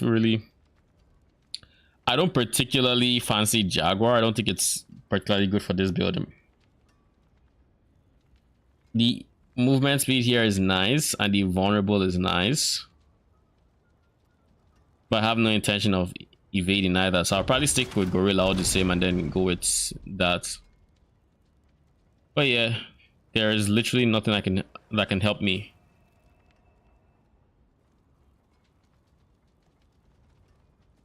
So this one is here, so when they spend their resources, because everything is guaranteed crits, they regen half of whatever the amount of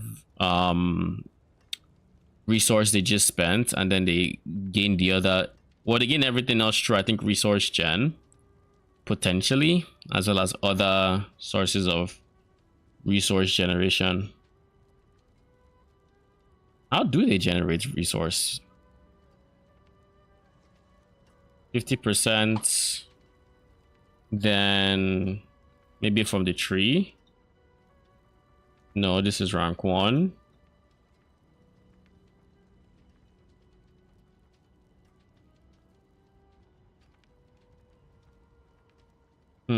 Okay. So I guess all they need is this. I guess if you hit more than twice in the second, then hit 1 should clear your vigor. Hit 2 should give you like 60% back through everything. Hit 3 would give you the same amount. So then you've just procced your thing again, or you proc it on the next one, depending on how it works. Which would then, so like once in like every 2 to 3 attacks, you would proc the full damage hits, pretty much, is what it sounds like.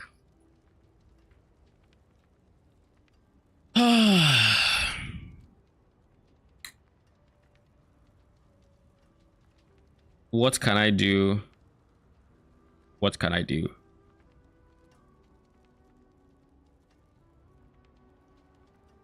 I'm surprised he doesn't use interdiction or something, but I guess they're just better aspects than that. Because this is just insane multiplicative damage, and of course it's also move speed and attack speed.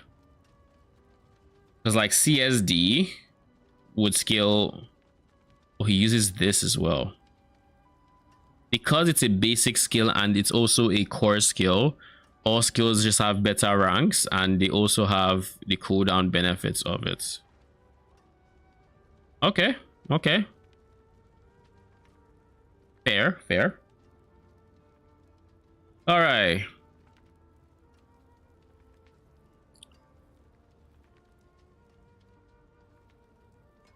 You know something that's very weird? The more I look at these aspects, the less I think they're actually good ones that I can use. What do I mean? A lot of the aspects I'm looking at all have weird ways of, I guess, giving damage, so to say.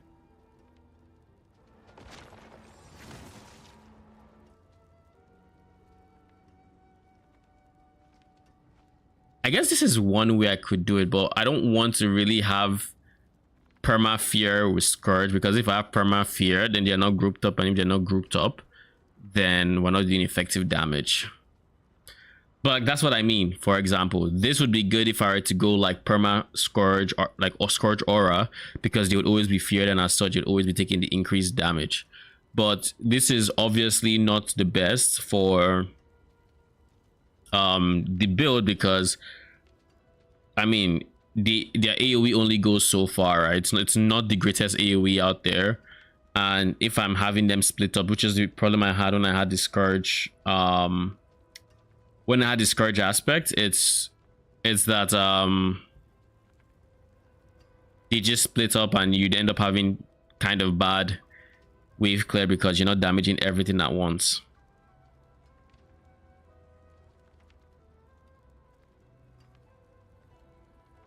But yeah, like if you look at all these things, it's like nothing here is really helping. Payback does this, cool. Basic skills, I'm not really interested in basic skills. A lot of them are geared towards core and basic skills because, well, that I guess is the build they're pushing. Everything feels like it's tailored to that. But like looking at the offensive aspects here,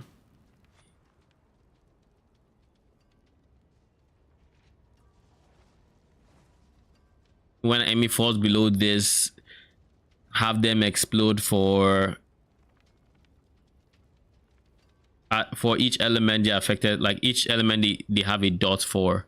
I only have one dot. I could have maybe a mercenary apply second dots, you know, Oddkin or something, but then that's just two. I can't really make proper use of it.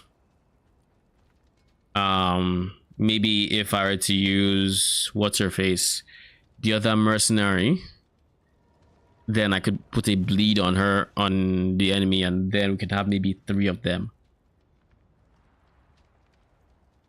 Maybe.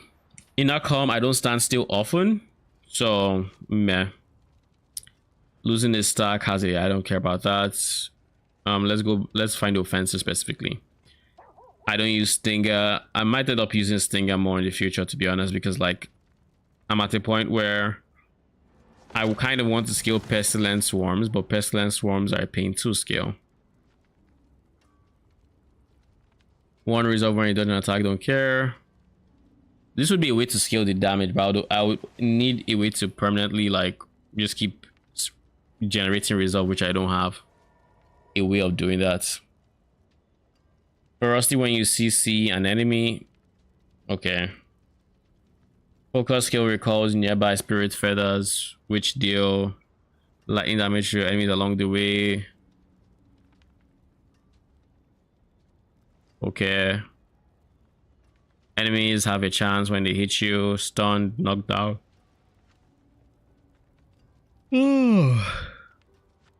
After attacking, basic skill. This is a basic and core skill. Basic skill because it's Moonrise. Rake. So core. Big Rake is core, right? Core skill. Thorns. Damage while barrier, but it's only 30% multiplicative, which is still fine, but it could be better. This is resource, 25% multiplicative. You know, same thing as the first one.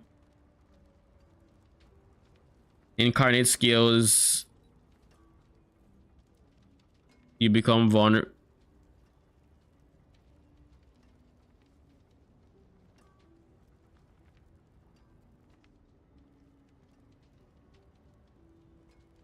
When you cast an incarnate skill, enemies around you. I didn't see the enemies. I was like, what do you mean by you become vulnerable? Why would I want that?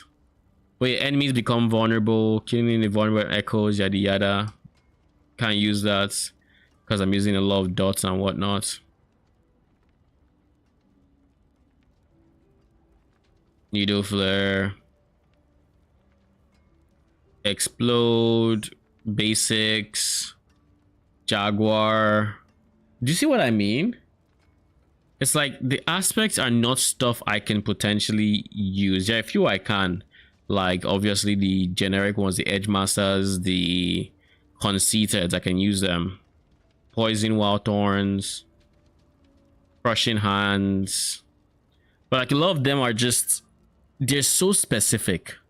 Oh, your Crushing Hands does this. Or, oh, your core and basic, and I love the generic ones are just core and basic. Like throughout that list, I'm not sure I saw one that was potency. Was there a potency one? Just potency skills consume resolve. That was the only potency one. And of course, ultimate still doesn't do damage, so we can't even look at ultimate.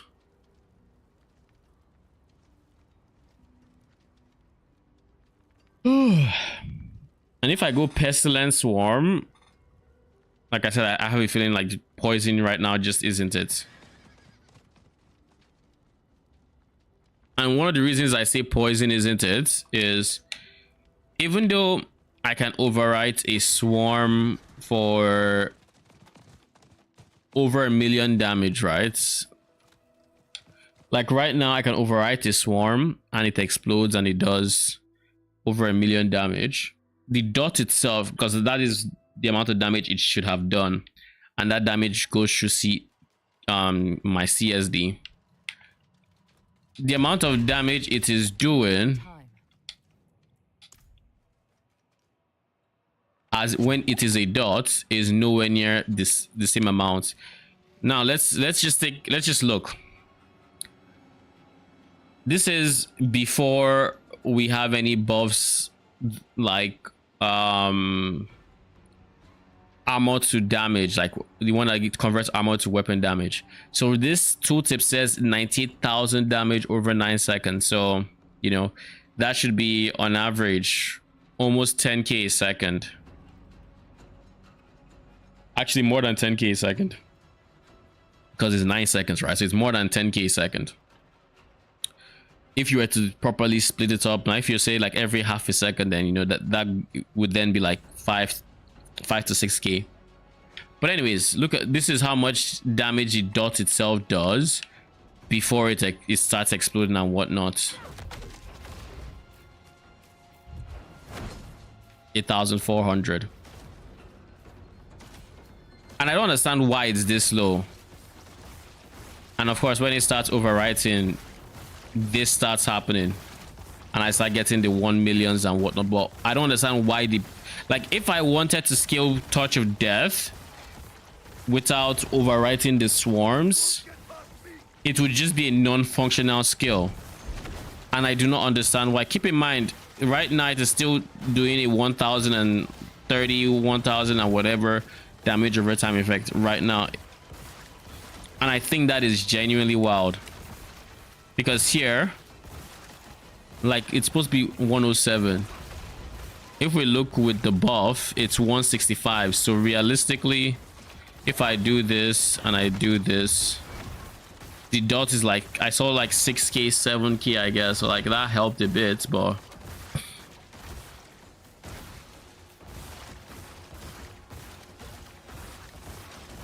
I just find it very, very awkward, you know? Like incredibly so. Where it's like, why? Why?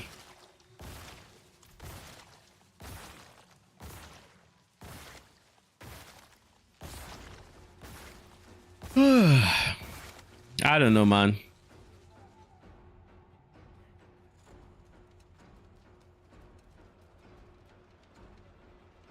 Oh, you're still vulnerable because of the vampiric curse?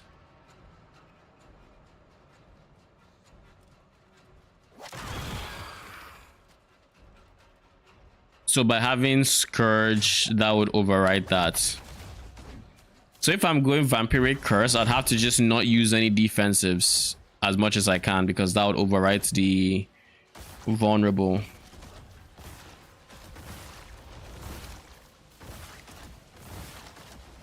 But yeah, overall, I think poison is just broken right now.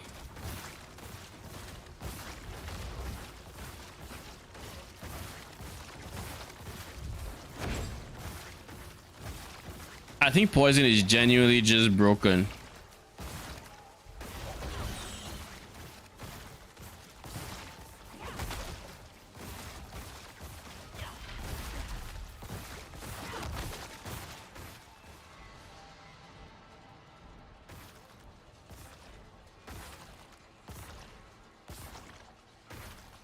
You're telling me in all of that,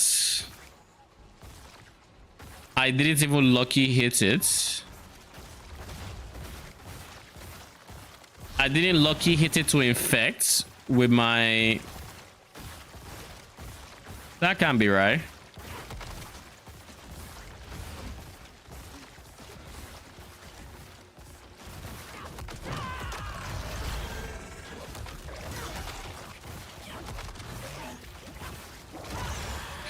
No, I think I saw a lucky hit come from there, but because I used Scourge, it got overwritten.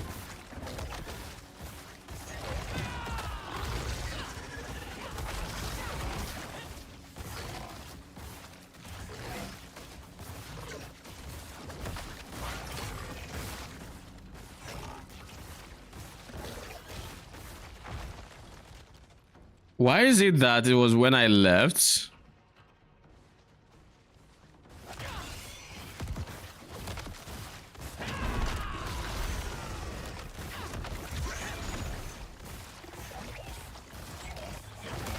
Like I'm here, there's nothing giving me... It does... There's nothing telling me, oh, this thing was infected. The moment I leave, it shows up here.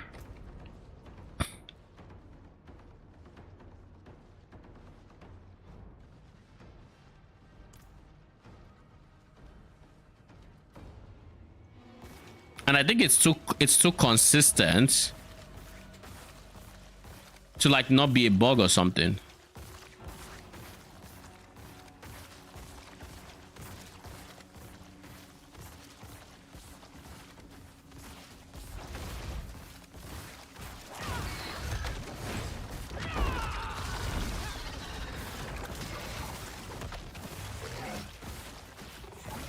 So like, see, there's nothing, it hasn't infected. I leave.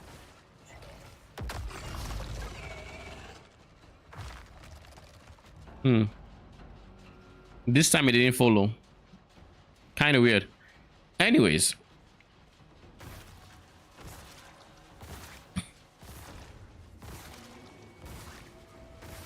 For me right now, I'm of the opinion poison is just broken. Like it's just not working as it should be. It is weak unless you gimmick it through one source or the other, and I don't know how I feel about that. Actually, no, I know exactly how I feel about it. It sucks.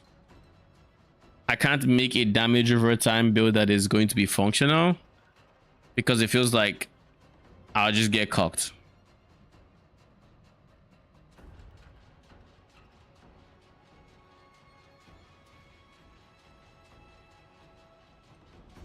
Like this makes it so it does the damage instantly, but it should have no effects on the dot portion of the hits. How am I doing 983 damage now? And not only that, how is the 983 damage so consistent now?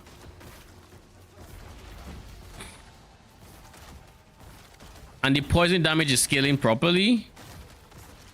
I mean, it would have scaled properly if I wasn't critting and making it do it instantly, but like it was consistent in its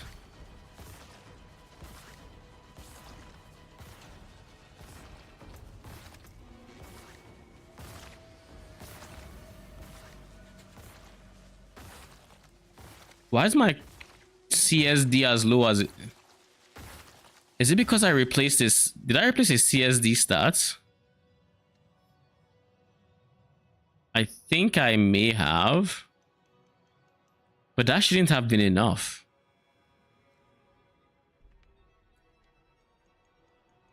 Yeah, I should still be getting this. Unless I'm not getting this or something, I don't know. Why on earth would my CSD be low? I had like 1200 not too long ago. Oh, no, it's not this.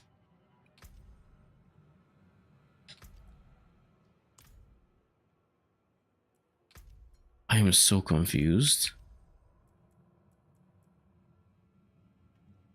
This had Juggernauts, which would have made this more powerful.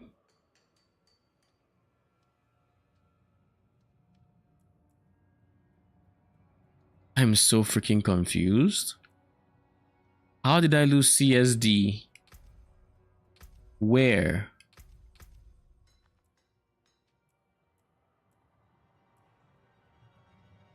You have dexterity. You have CSD. You have lucky hit. I replaced something with lucky hit, and I assume what I replaced was lucky hit chance.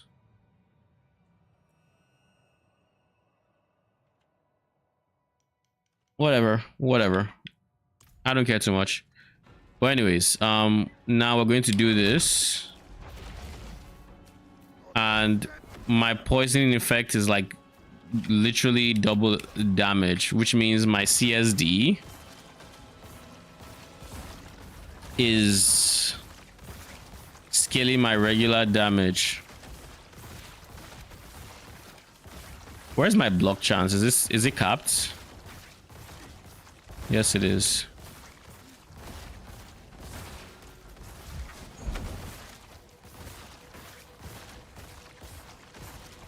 Ooh. Oh, jeez.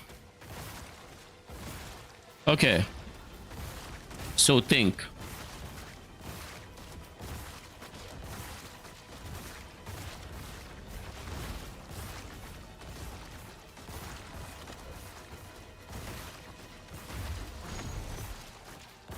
Where could I be losing CSD from? This has not been touched. If anything, this is now level Masterwork 8. This gives skill damage, so no.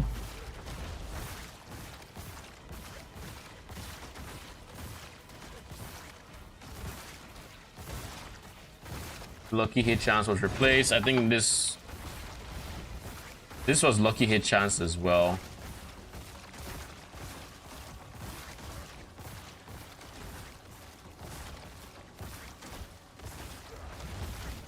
Lucky hit chance. I don't know. I don't know where it is that I lost CSD from.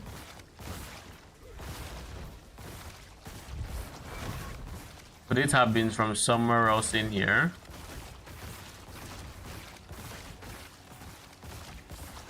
I can't think of it. Huh. In any case, what we're going to do now is we're going to master. We're just going to keep what we have. We're going to switch back to Juggernauts on our pants because no point in not having more armor if I can, at least for now. We'll figure out the aspects later. But for now, let's just at least have Juggernaut going on here.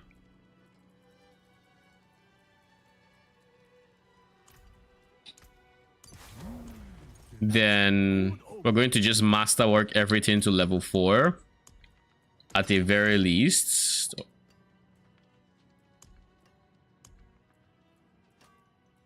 What do we start with? Amulet's a decent choice. We don't have obtuse. Of course we don't.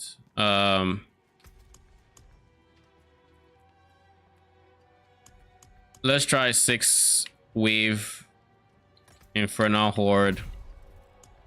I mean, I'm not the most optimistic, but we'll see.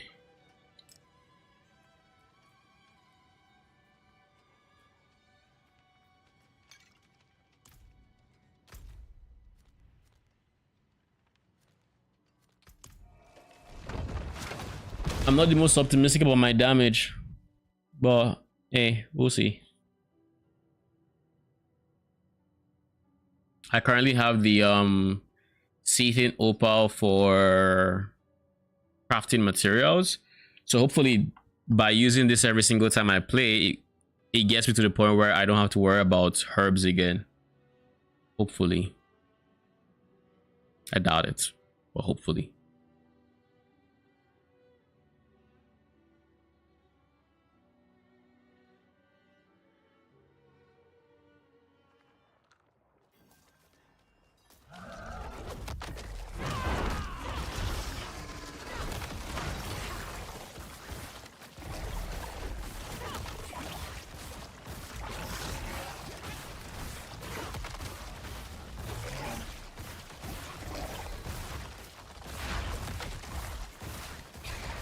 Yeah, I mean, my DPS is still fine technically, but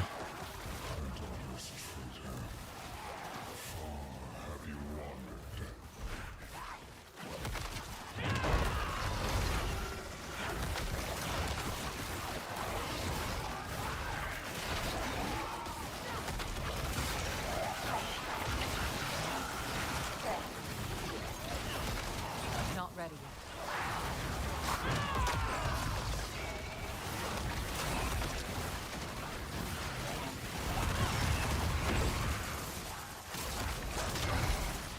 Need more time.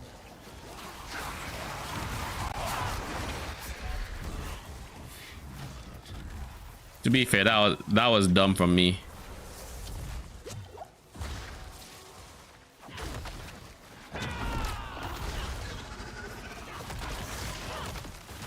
Not ready. That was dumb from me because I jumped straight into an explodey.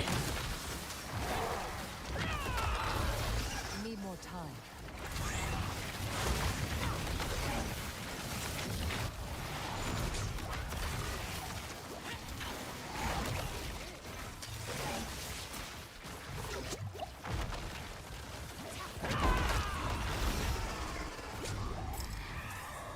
Okay.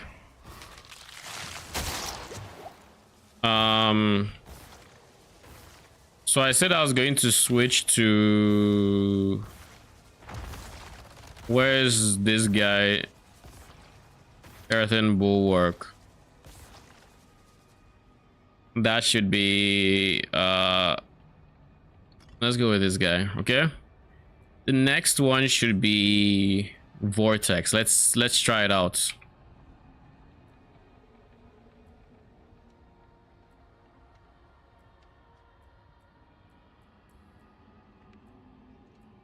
Where is Vortex? Do I not have Vortex?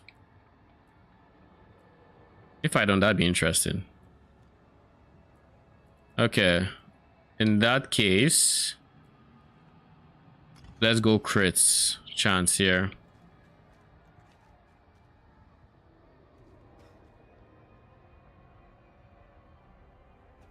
Do I want Hellborns chasing me?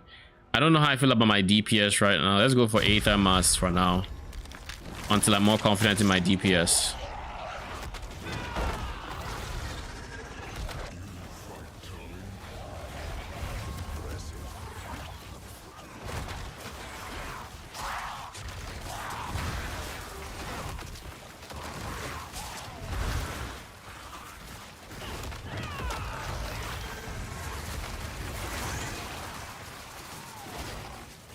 more time.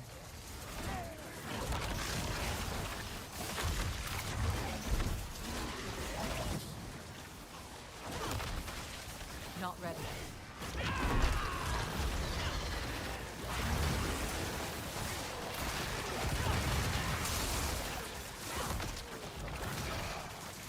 Need more time.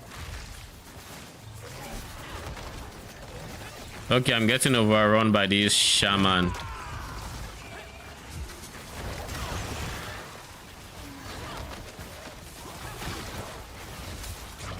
Not ready.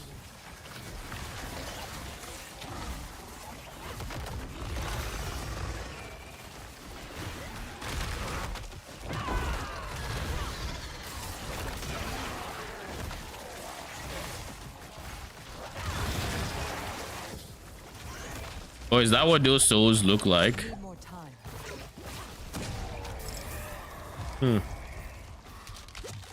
I only have 13 Aether and wave 2. I mean, maybe that's normal. I don't remember. Aether, Fiends, damage, Hellborn. Let's just go with elites. Let's go with Hellborn rather.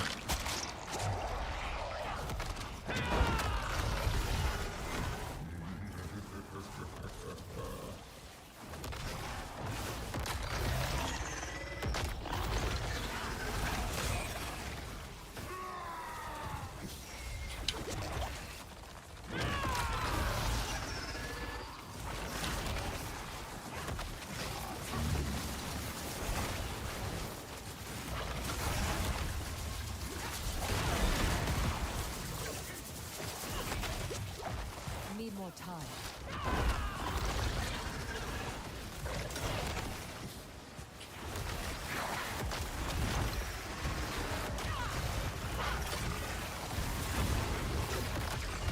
So my damage isn't just outrightly like terrible. It's not, but it's far from great. Like things are dying, just not dying nearly as quick as I would like it to.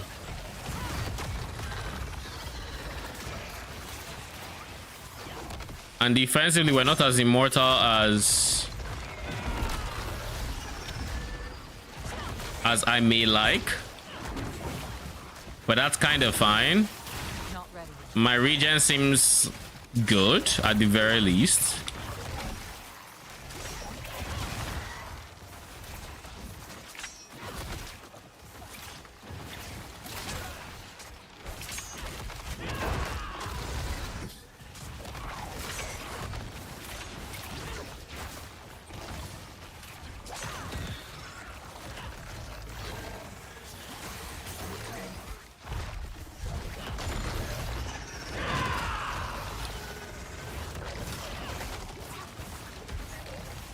Something's, my shoulder just started itching all of a sudden. Okay. I mean, so far so good. I assume I would get more if I was able to kill this quicker. So maybe this might be an angle where I go to Torment 2 to actually farm the Obdu side for this. Hellborn, because I do think getting overall more masterworks down is the way forward. Hellborn, more damage. Aether Lord.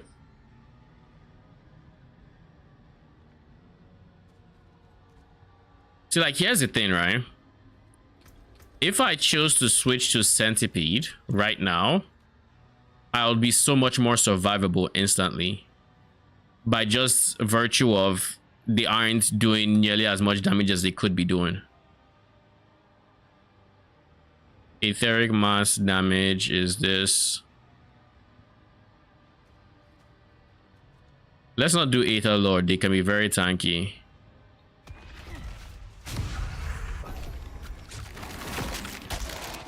So we're going to do one.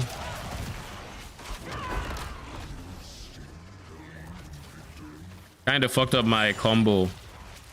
So that's always a nice way to start.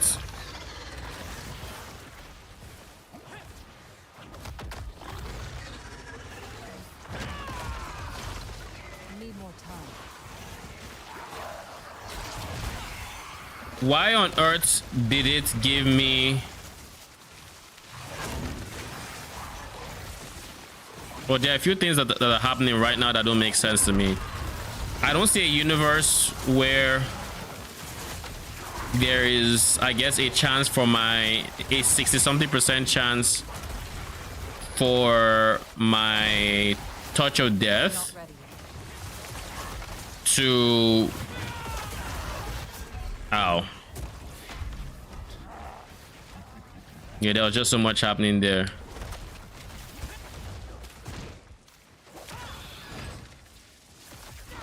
My chest piece isn't working right now. Okay, now it is. Not ready yet.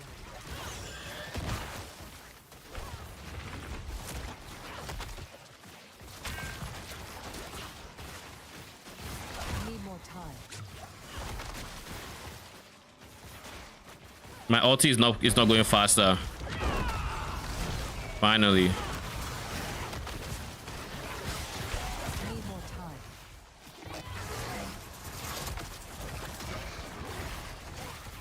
Anyways, I'll try to process what I'm trying to say once this wave is done.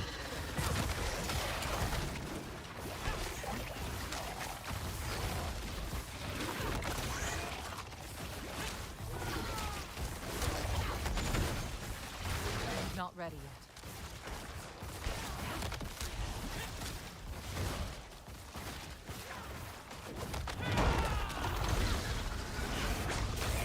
yet. Okay.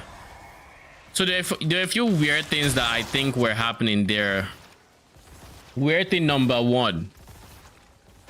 I have a 60-something% chance my touch of death swarms reinfects when they hit, which means they apply touch of death, which then makes more swarms, which would then, and then of course they're popping themselves and yada yada yada, right?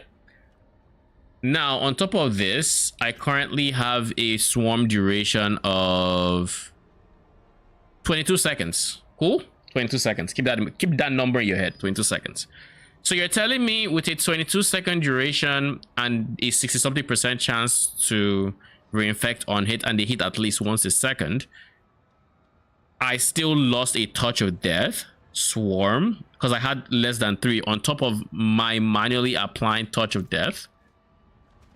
No, that cannot happen. Therefore, something happened. I don't know what, but something happened.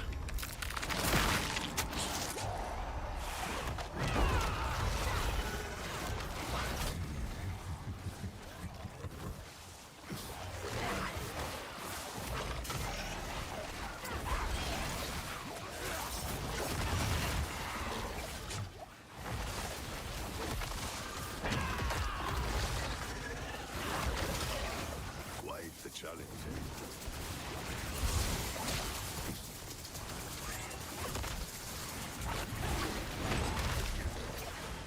What is that? Oh, he taunted them. That's what happened. Need more time.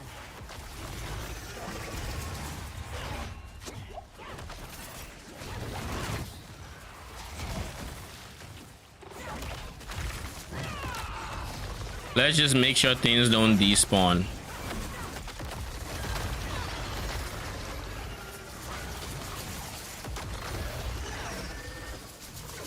Not ready yet. Do I even have... I don't think I have resolve in everything we're doing here. My resolve gen is not enough. Not ready.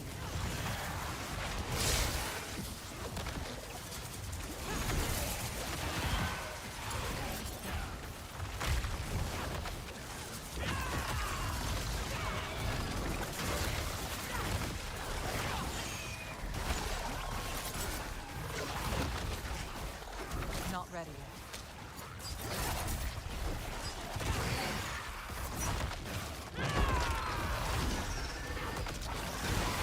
Y'all just don't do damage to me. That's the beauty of Centipede. That's one thing I really like about Centipede. If I build full Centipede, it makes it so I don't take damage or they don't do damage. Especially with something like this that can spread out what is affecting. An Infernal Demon has just translate to gain plus 25 Aether. Aether Lords now spawn. This is my first time seeing this, so let's see it.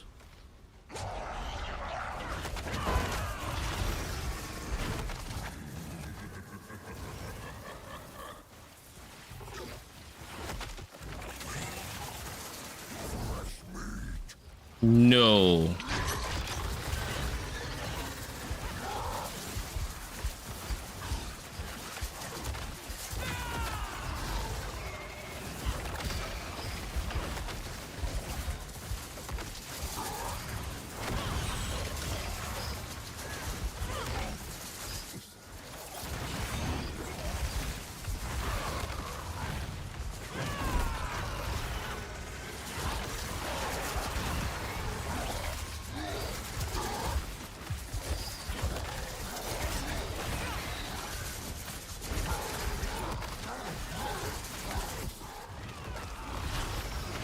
Can I just say I also hate how it locks you into an animation if you try to cast your ultimate before it's off cooldown.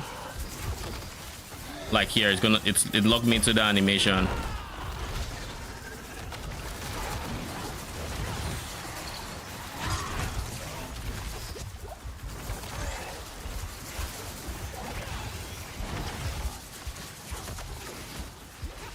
Okay, let's focus on these things that are respawning minions. Because I don't like the respawn.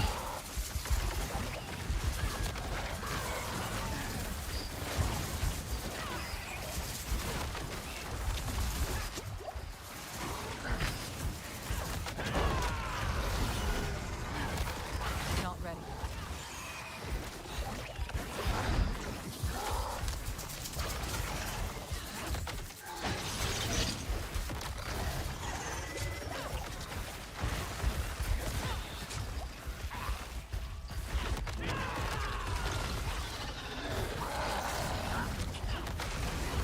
Not ready.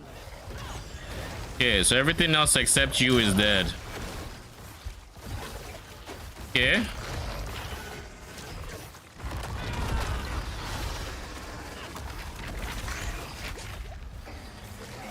I need more time.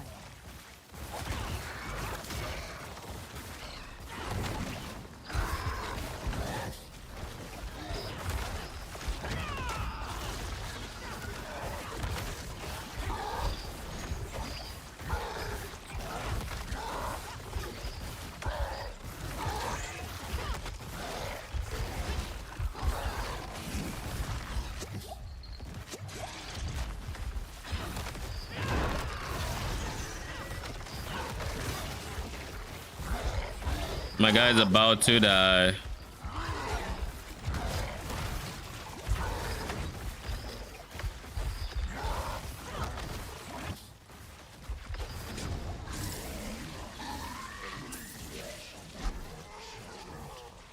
Hey, at least it's... They ended up with way less ether than I would otherwise. But we'll see if it's worth it.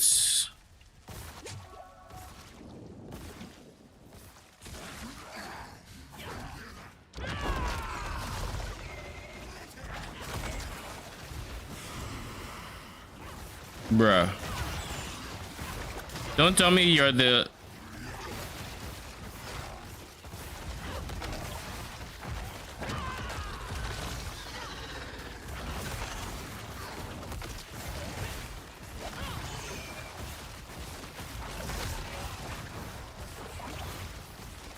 I need more time.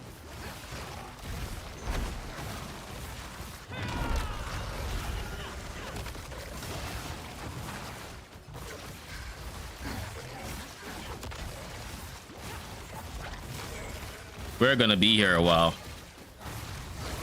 A proper while. I need more time.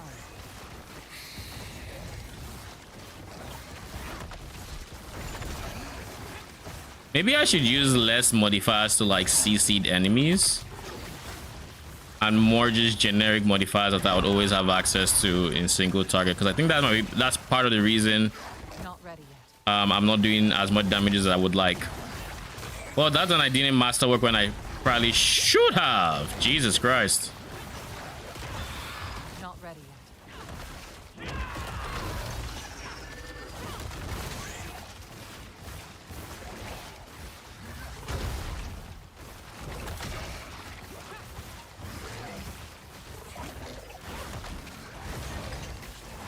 Need more time.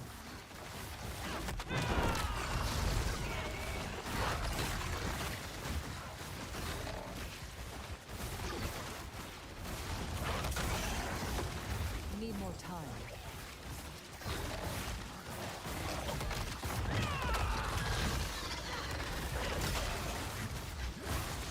I also feel like chance to, like, just straight up chance to reinfect is not working properly. It might not be working properly, I should say. It could be because, like, if I go to a dummy, they propagate themselves very quick. And in terms of explode, they explode like once every 2 seconds or something because of my crit chance, which is fine. I don't mind that at all.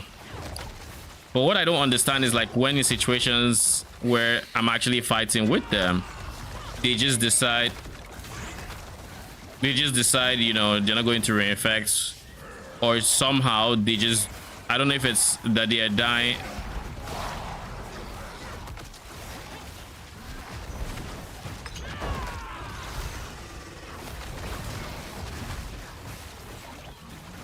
Malphite the Crow is almost dead at least. What the fuck is this hand?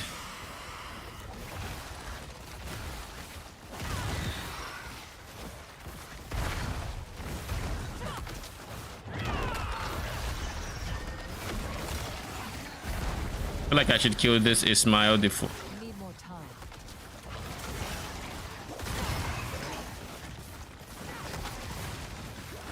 No, but he's not Malphite the Crow.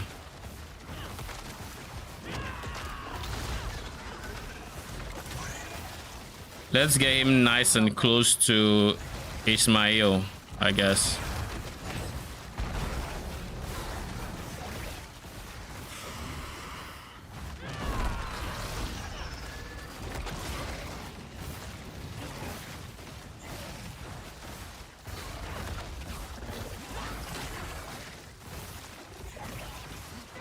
Malphite is almost dead.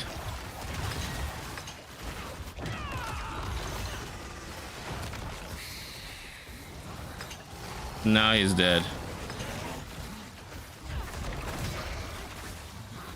Let's get what's his face next. Holy dopamine. Mm-hmm.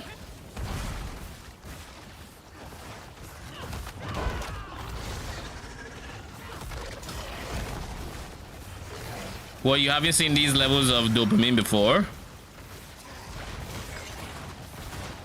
Well, if you haven't, let me introduce you to it.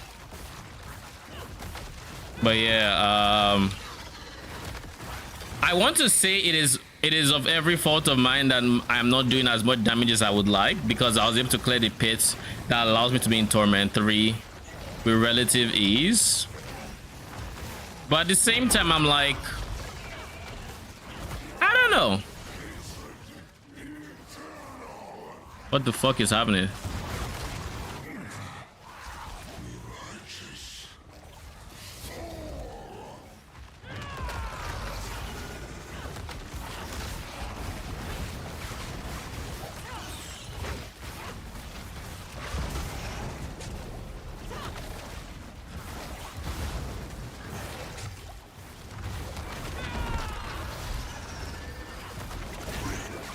In any case, I'm probably going to still look at my build and see if there's anything I can do to increase my damage other than, actually there's stuff I can easily do to increase my damage, and that is actually get Masterworks, because I haven't gotten Masterworks yet. Like, I have gotten for my sword, I got it to 8, but most of my equipment is still not on Masterwork. It's still on 0 out of 8, and that in and of itself is kind of a problem.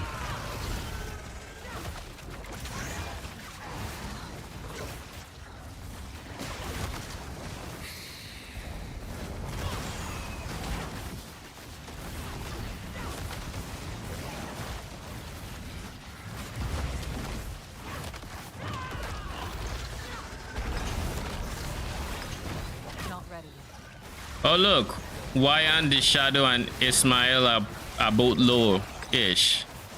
Yay! We're almost there.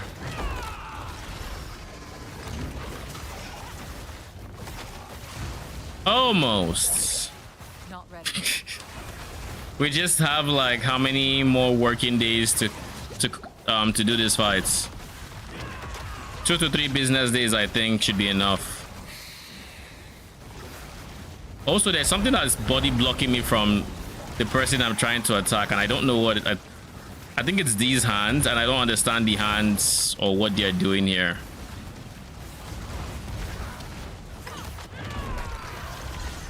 Not ready yet.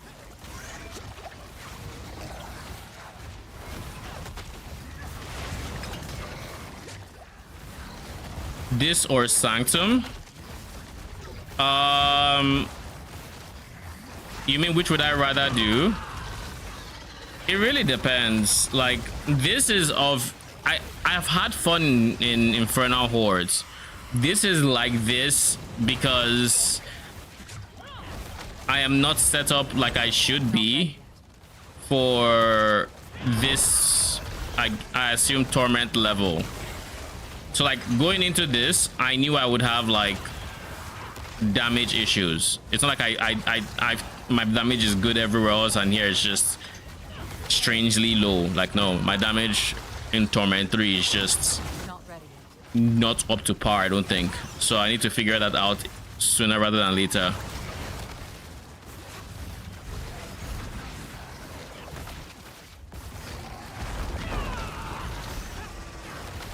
Need more time. But yeah, like, if I had to pick Infernal Hordes or Sanctum, I don't know. I genuinely don't know.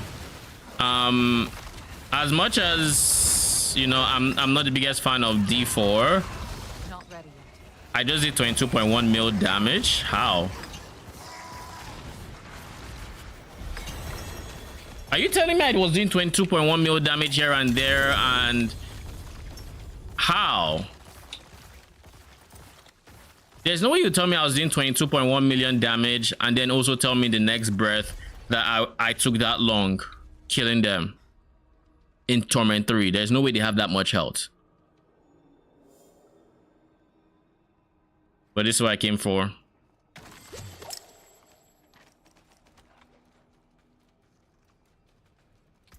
I hope it was worth it. 670 up to sight. But yeah, I'm really not a big fan of Sanctum. My problem with Sanctum is kind of like a similar problem with Delve. It's not, I don't find it entertaining to stream. I get very bored if I have to try to make Sanctum entertaining. At least I see myself having that issue. I just have never been able to get into Sanctum. I don't like the general gameplay, but maybe it's just because I have played Sanctum with builds that generally don't have like one-shot everything DPS. But at the same time, I'm not the biggest fan of like content where I guess the game is just telling me to use it. Like at this point, it's a 16% though, so it's not the greatest. It's not the greatest, but it's not the worst, I guess. I'll keep it. I'm not gonna use it. I'm looking for at least a 20%. Because if I'm going to give up on Centipede, like both Centipede primary and secondary, I'm going to have to, it has to be worth my time. So 60% multi, it's fine, but it's not worth giving up on Centipede. It needs to be at least like 70, 80%. 90% and I give it up in a heartbeat though. So there's that. This gets destroyed. But anyways, if I had the DPS and everything was actually like it was supposed to be, then sure, I could probably see myself picking Infernal Hordes over Sanctum for a bit. But if I had to objectively say, I think Sanctum can keep my interest longer than Infernal Hordes can, because Infernal Hordes will suffer from the same thing that Nightmare Dungeons did, which is the moment you, like, if I run it for just more than a few days, I will instantly get bored. Like, that's just what will happen. It's not like it has varied gameplay or it's the most exciting thing. It's just there. It's like, okay. So it's less of a case of I like Horde, but more of a case of I really don't like Sanctum in that regard. But at least Sanctum has the stuff that breaks the monotony, like picking rooms, the rewards you get. It has stuff that actually makes you think. Whereas with Infernal Hordes, it's just turn off your brain and go.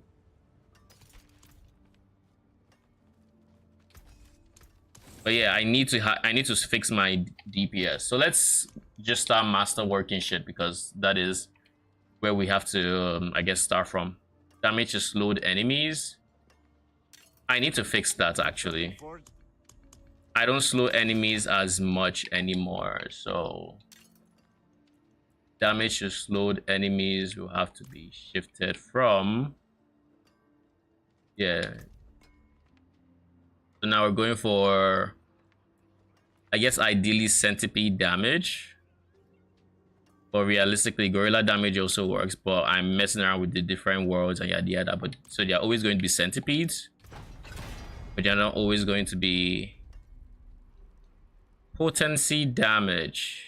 What do I think of potency damage? And it's fine.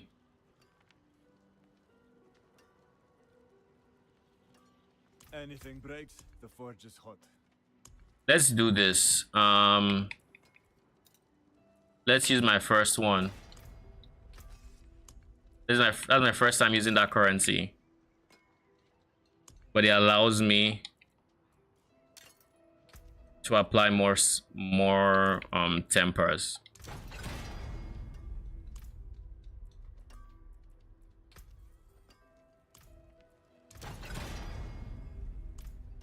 Can you just not give me damage to slowed, please? Father bless. What do you need? Just not that. I could go for CSD. But honestly, go for CSD. That's also an option. I don't have to stick to centipede damage or potency damage that's capped at 60. I could go for CSD, which is capped at 85. But let's do that instead. Oh shit, and we got it first try. Okay, cool. I'll take that. So now we have CSD there. Then what else? I want to get everything of mine to, I guess, at a minimum rank 4. Oh, nice. I don't mind crit strike chance being the one to get hit there.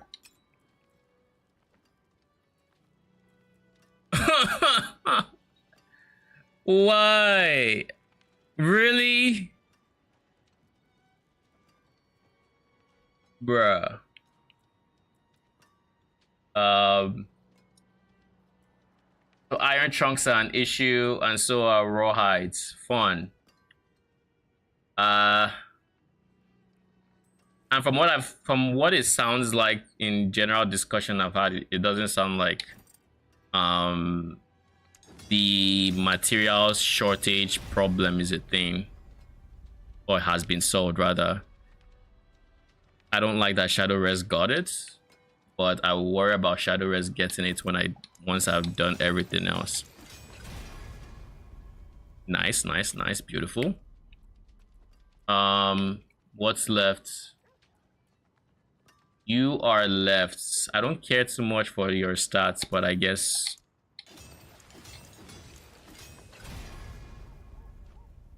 we might as well.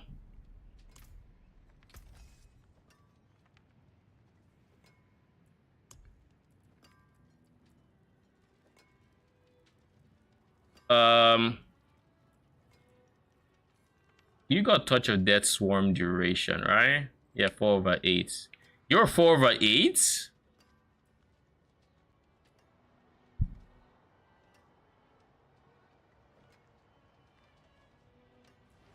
You're also 4/8 because you're like just 750 IP and you're not ancestrals. Kinda sucks. I can't use the ring because it needs iron trunks. Okay. Let's reset this guy. Is it worth resetting? I would use the same materials and 5 mil gold to reset. Is that worth it?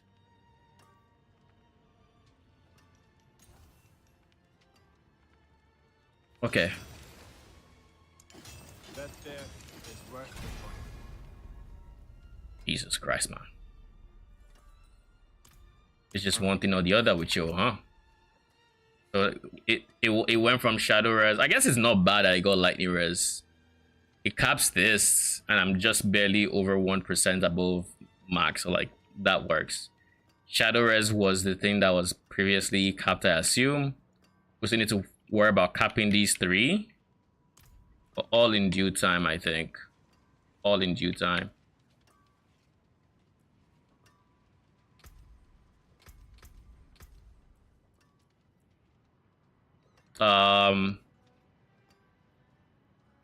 This one hit life.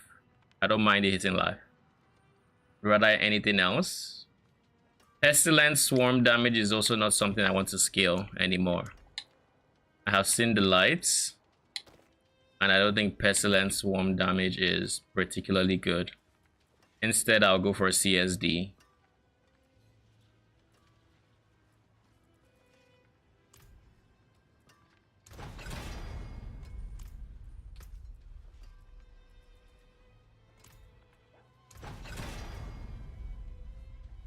Shit, that's a max roll. Jeez. GG. Okay, cool. Now my CSD should easily be in the 1200s. And I should have more damage doing overworld content. So let's just rip the band-aid off and go. Let us help this land.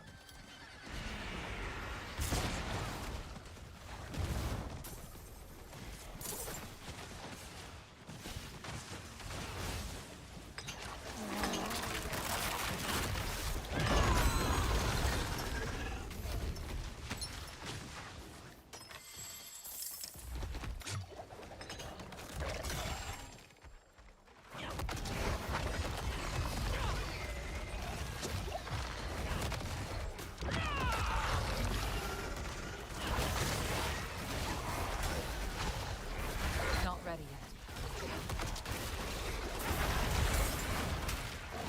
Clear feels better. Not quite where I would like it to yet, but it feels better. So 100% that was the play. Just messing with my gear. I do think I still need to upgrade a lot of gear. And honestly, I also need to upgrade a lot of aspects as well. So let me see. Oh shit.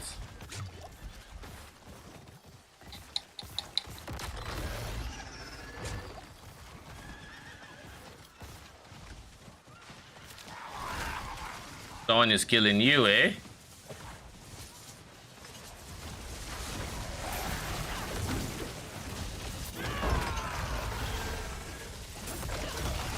need more time. Yeah, that was all me. Blew him up.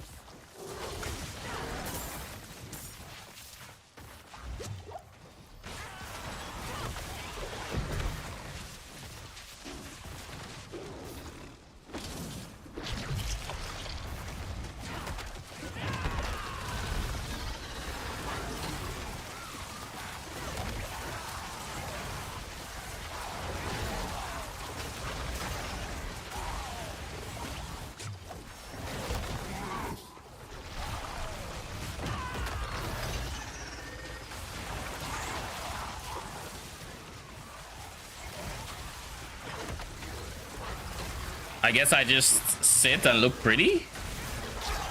I'm not needed. I mean, I don't mind. So long as I get my what do you call these things? Trio Whisper rewards, I'm fine.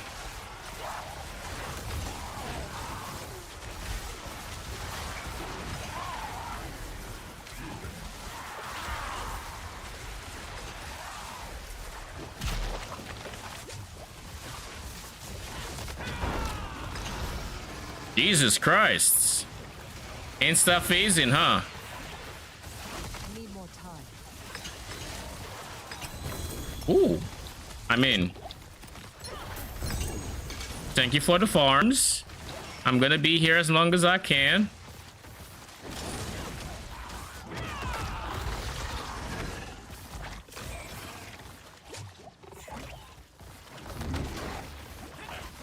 Not ready yet.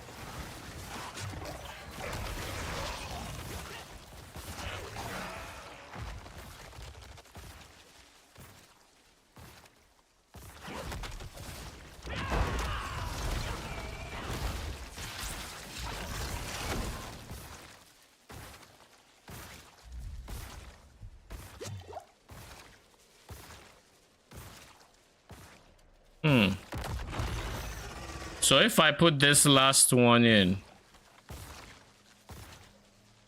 are they coming? Are they coming back? Because it looks like someone put in armored hide. Someone put in something in one of them. So it's like, do I just send it? Ooh, cold rest.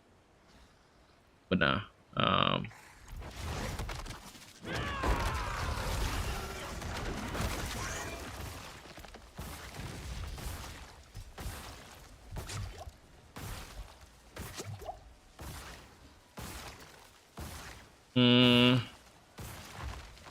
I'll leave this.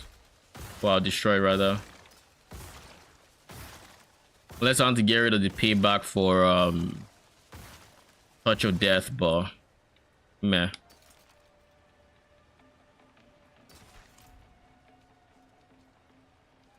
Okay. I'm gonna send this.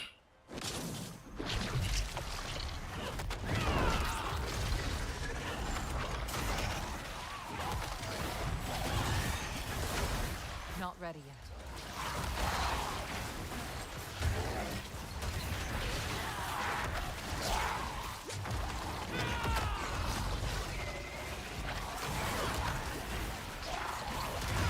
I also think I might just end up dumping my current resolve scaling. I don't know that it's worth it because I don't have much resolve right now. And that's probably part of why my damage feels like lower than it probably should.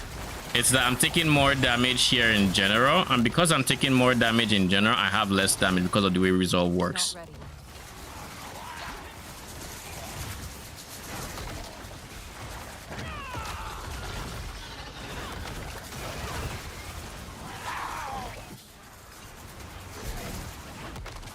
Not ready yet.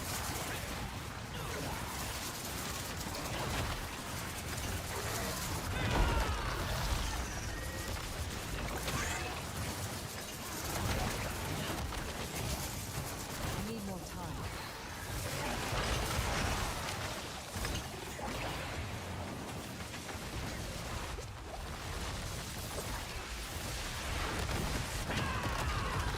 I need more time. I played myself there.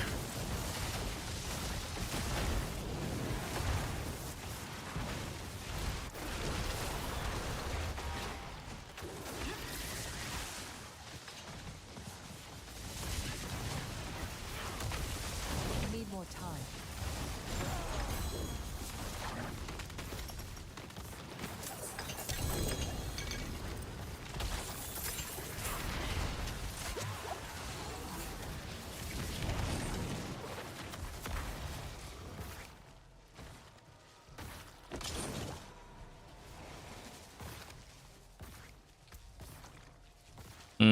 Max ferocity 6.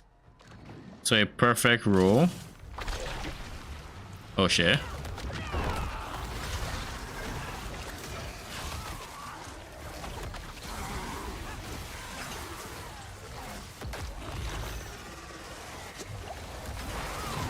I mean, next time I can put 2 as well. Did I just see my worm shoot diagonally? Like not straight, but rather like at an angle. Not ready.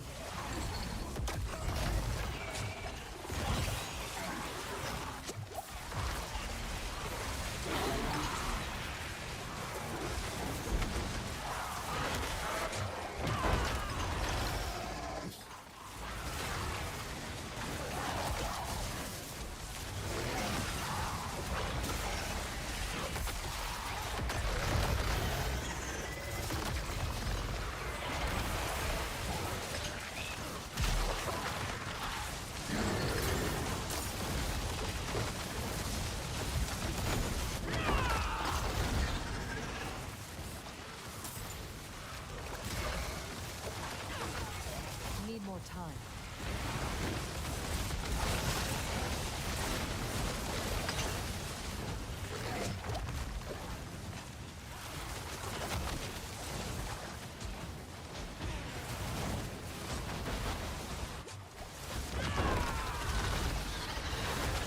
I need more time. The amount of like, even with the nerf, you can see just how much damage the evade Spiritborn character is pumping out.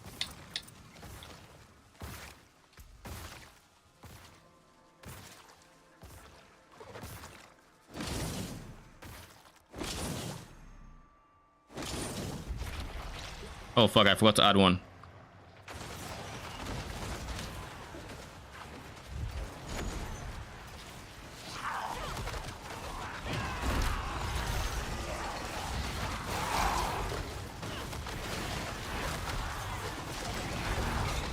Also, can I just say, a part of me is kind of, I know itemization should be fun in Diablo, but I have to say this. I don't think like from what I can see, I haven't done any research into this, but from my experience, this has been the case, where item level 800, which is ancestral and has been the best, has only dropped from infernal hordes, I think.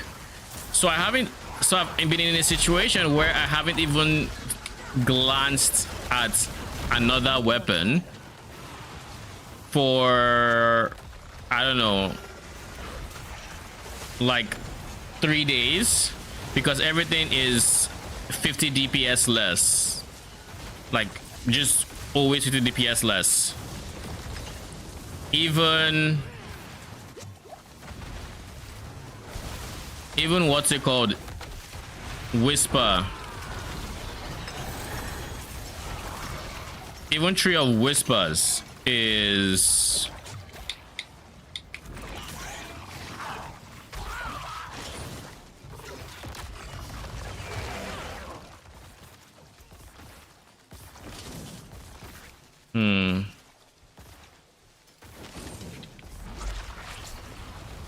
two to focus skills.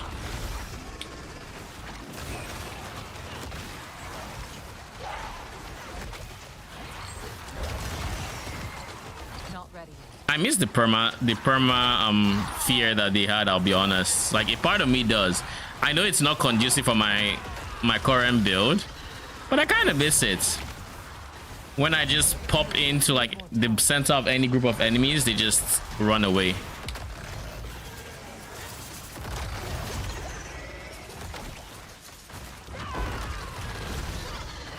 Not ready.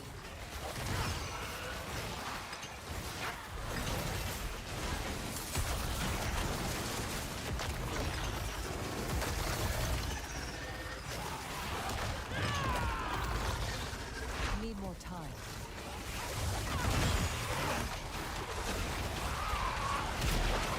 You know what it is? Maybe the centipede I thought I saw at an angle wasn't mine. Need more time. Maybe that's what's going on here. So maybe I saw the attack of Jesus Christ. Need more time. Maybe I saw the attack of someone else's centipede and I thought it was mine, or at least it followed the trace of mine.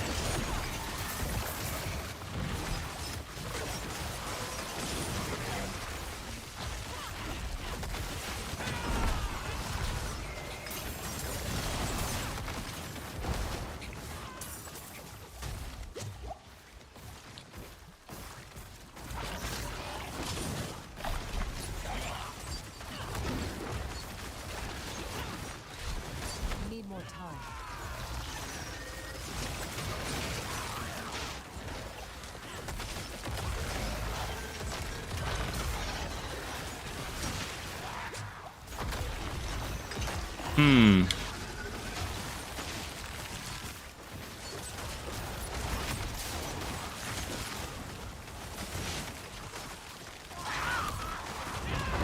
Maybe that's what happened.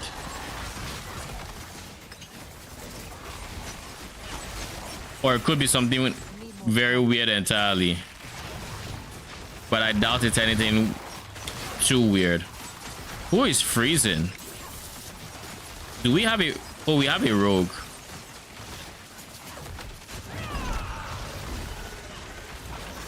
I guess that's what's happening.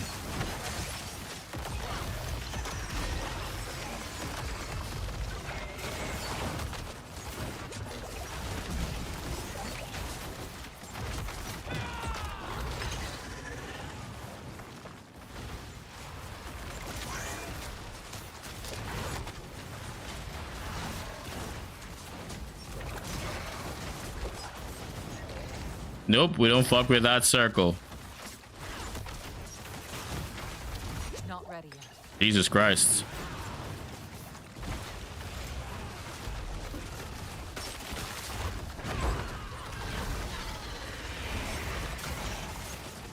Do you ever wonder how much health she has? Because I feel like when I do it over 1,000,000 damage to her, it just doesn't matter. Like, I don't see her health actually move. Need more time. Yeah, I don't see her health move when I do 2 mil.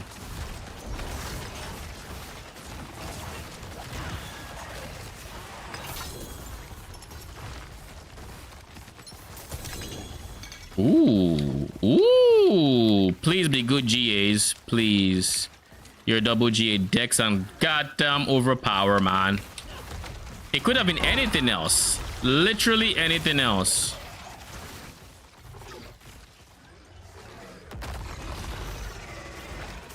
I'll keep it though. Like, there's a version of this build that uses overpower damage and it could actually be decent for.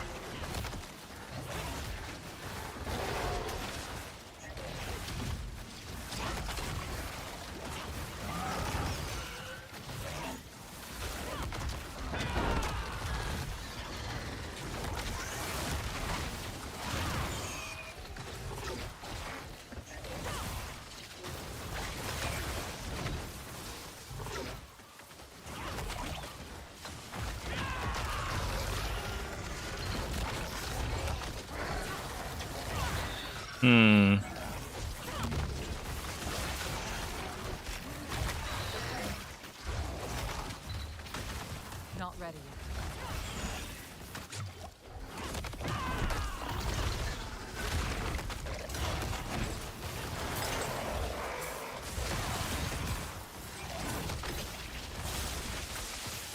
Who the fuck is doing that? Need more time.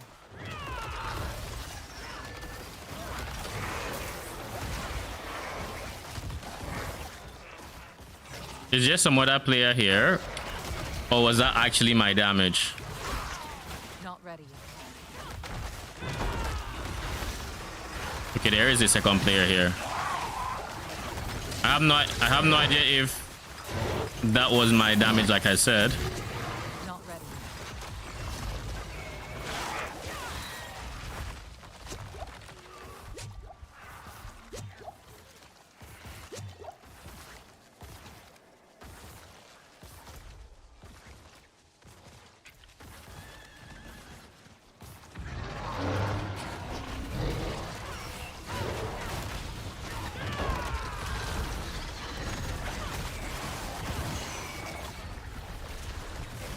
time.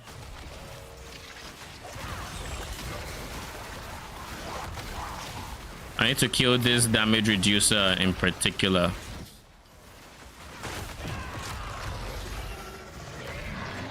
But if I stay here, there's the entire possibility that I die. Need more time.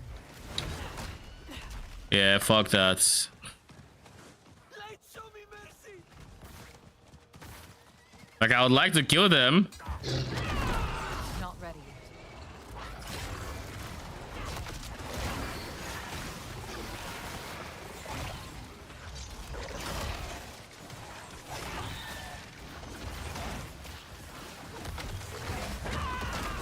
Not ready yet. How on earth? Can you explain to me how on earth the I guess I should say the thing didn't get resets? Like, look, I used my main ability, and then I used my ulti. It didn't reset it. Need more time. It in reality should be resetting it, but it's not. And I've noticed it multiple times where I'm just like, I know I press it, and in those moments it doesn't reset anything, and that is like an annoying bug, because, you know, being able to spam my ability in some way is part of, you know what, sometimes my build actually just mows down waves. Like, there I would have suspected there was someone else, but there really wasn't.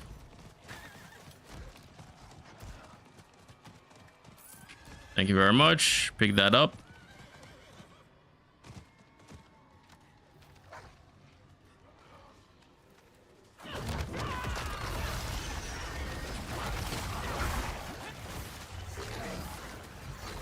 Need more time.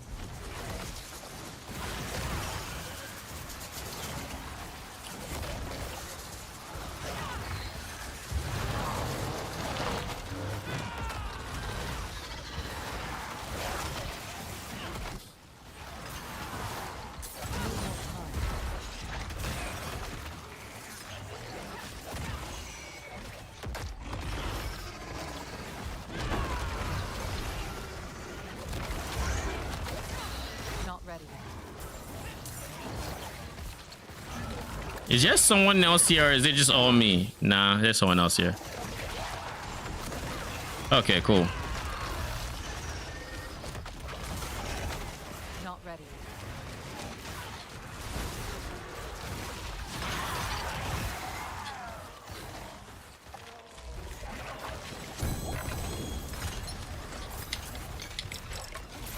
Need more time.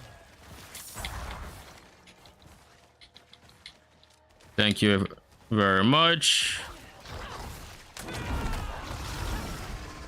I need to figure out where the second chest is. Oh god.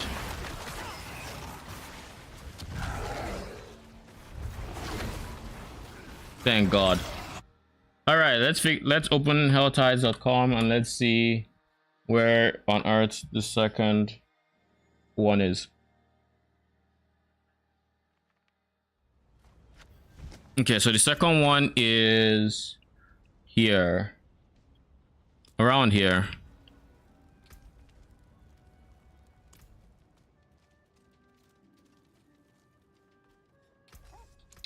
Anything breaks, the forge is hot. The forge is hot.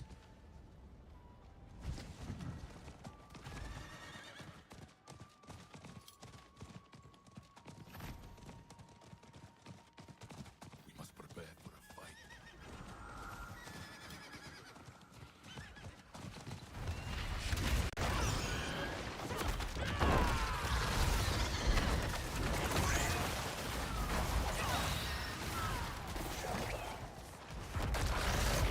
Why is everywhere so freaking dark though?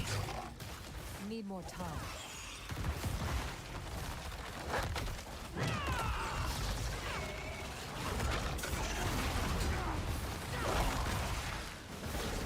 Need more time.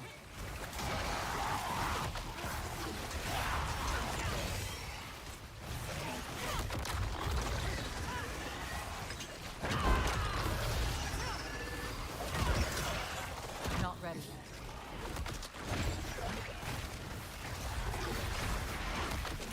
You know what? I guess my damage isn't too bad. Not ready yet. Would be better if I had maybe better uptime on my Scourge, potentially. Always use the multi. But that's like a multi I'm just now realizing I haven't been using too much, because I always forget Scourge has an offensive bonus as well. And I'm always thinking about the implication of, you know, Not ready yet. using Scourge. Plus my health is being less of a nuisance right now. I don't know what it is or what about it makes it feel like, you know, it wants to be less of a nuisance right now, but it just is.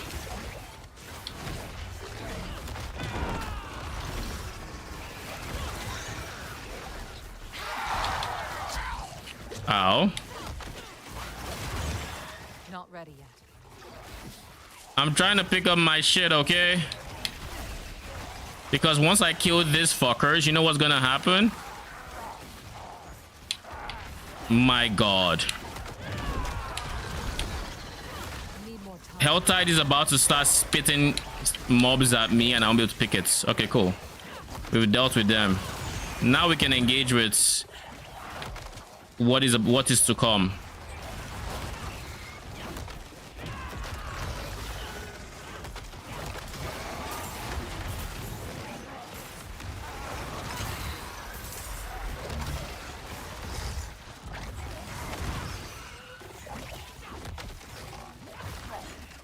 Need more time.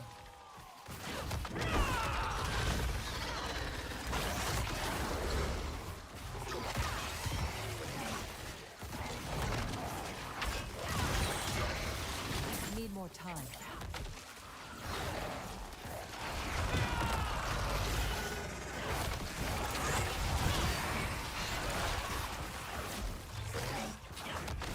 Need more time. Wait, I mean an event. Slay the remaining enemies. Who knew? Need more time. I didn't even realize I was in an event.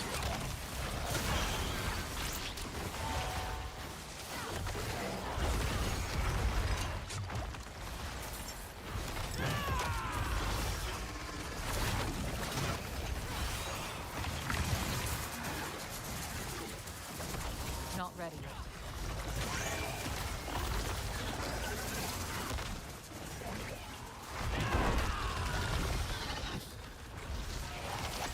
Look, my core of death didn't work there. Like, Not ready. it didn't reset, which is just annoying. I said core of death. My touch of death didn't reset there after using the ultimates. Not ready yet.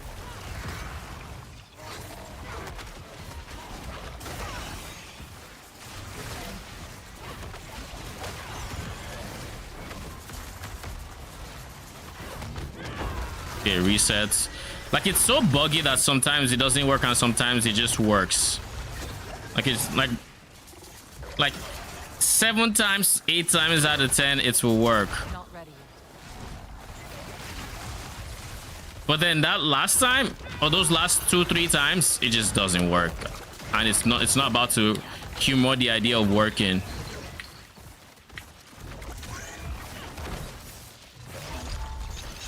Not ready yet.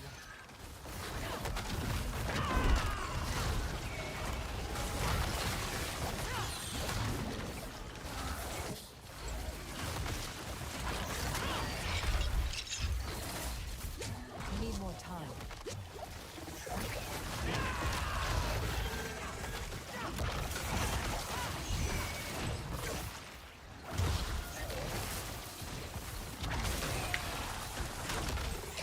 Not ready yet.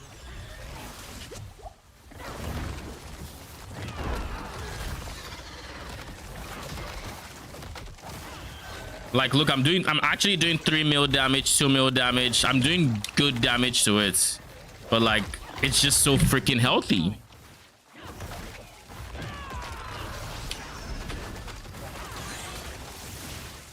It's just so freaking healthy.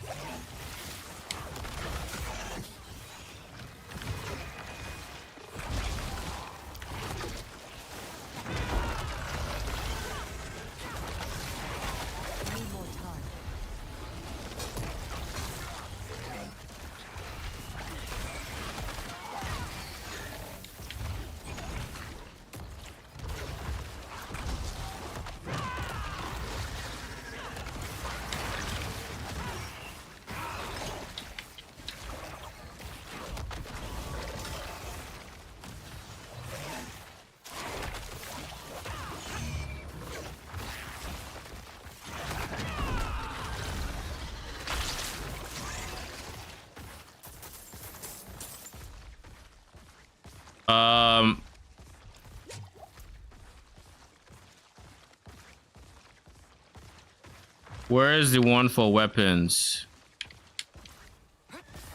Is there one for weapons? I need more time.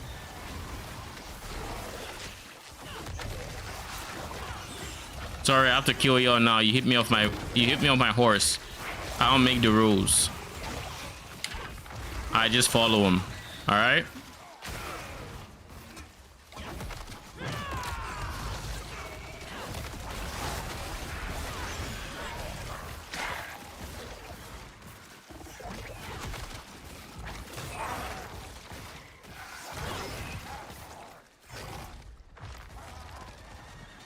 I'll protect us.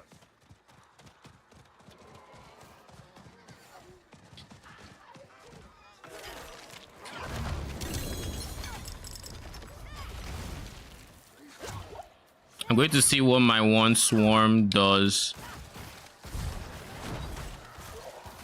I just want to see how well it clears them. Not bad. Let's go here. I just want to watch the swarms clear.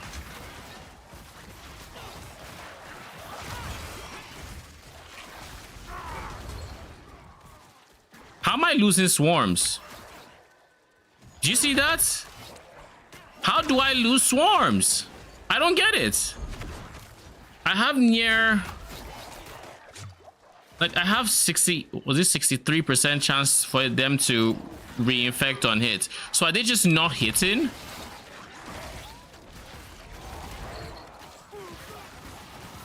As far as I know, they can't die. Unless they can.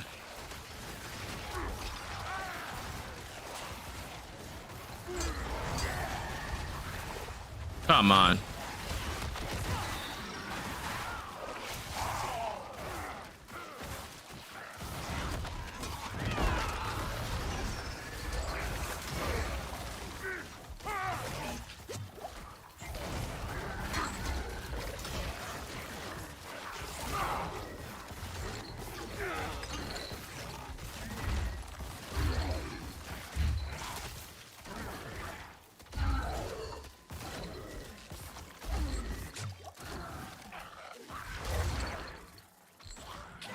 And we lost this. We lost the guy.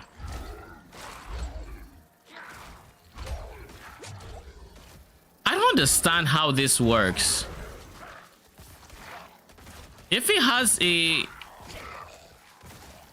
68% chance to reinfect on hits, how is it not reinfecting? Like, how is this guy not infected right now?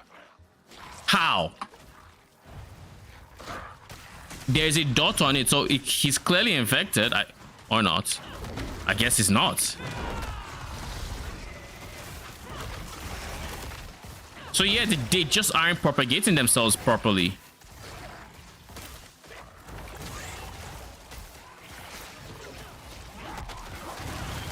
Could this be yet another bug? Wouldn't surprise me. Yo, can you all leave me alone? Leave me alone. I'm getting ready to leave here.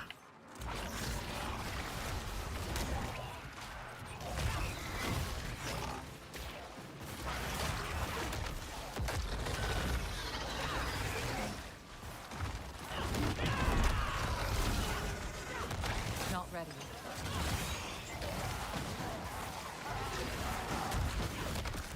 Oh my freaking lord. So y'all are just not gonna let me leave unless I kill you, right?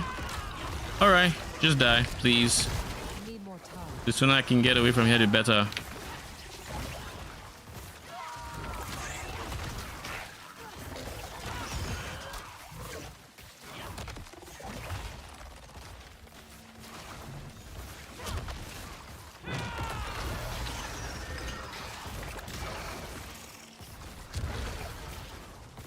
Yeah, cool. Okay, so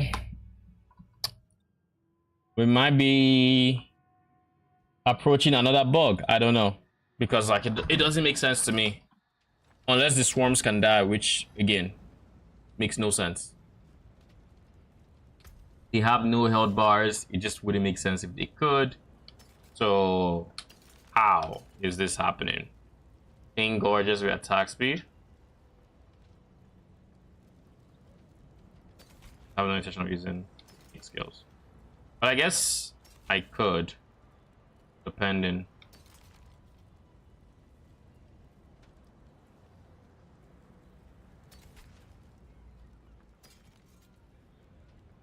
I think I'll keep that.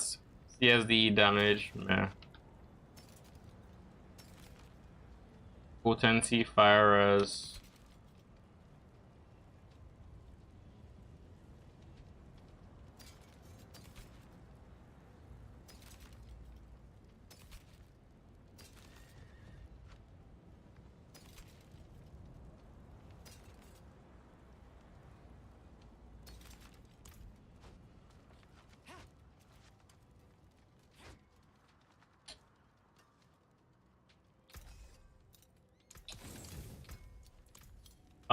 Where is the purvey of curiosities? Chance, wanderer.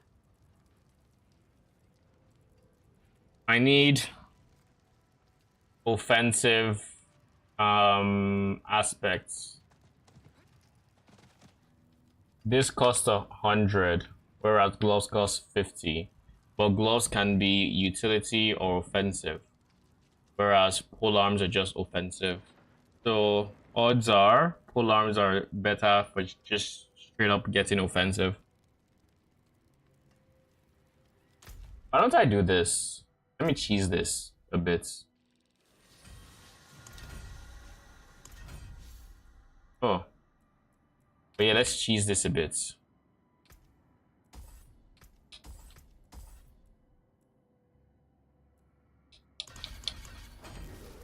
Okay, cool. That's purvey of curiosities. Bring you luck. And then just pull arm all the way. Very nice. Not much. Until next time. Only thing I'm looking for here are upgrades. If I go on Ancestral. Why do I keep getting Vigor and Kill Ancestrals? First time it was cool, now it's just annoying. Give me something else. Like Ancestrals, greater affix. Give me something freaking else, jeez. I don't give a fuck about Vigor and Kill. I don't think I'll ever use a build that relies on Vigor and Kill because I feel like it's so unreliable.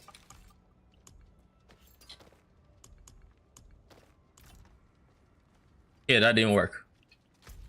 Now let's switch back before I forget.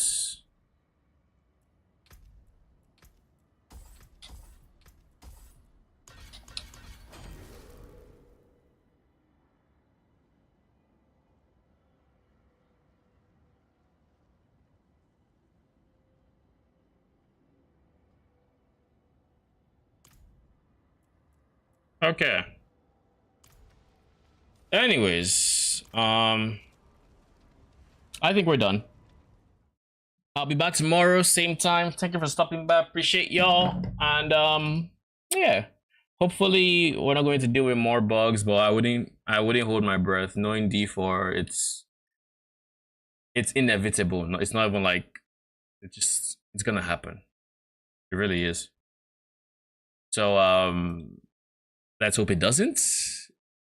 But anyways, till next time, good night.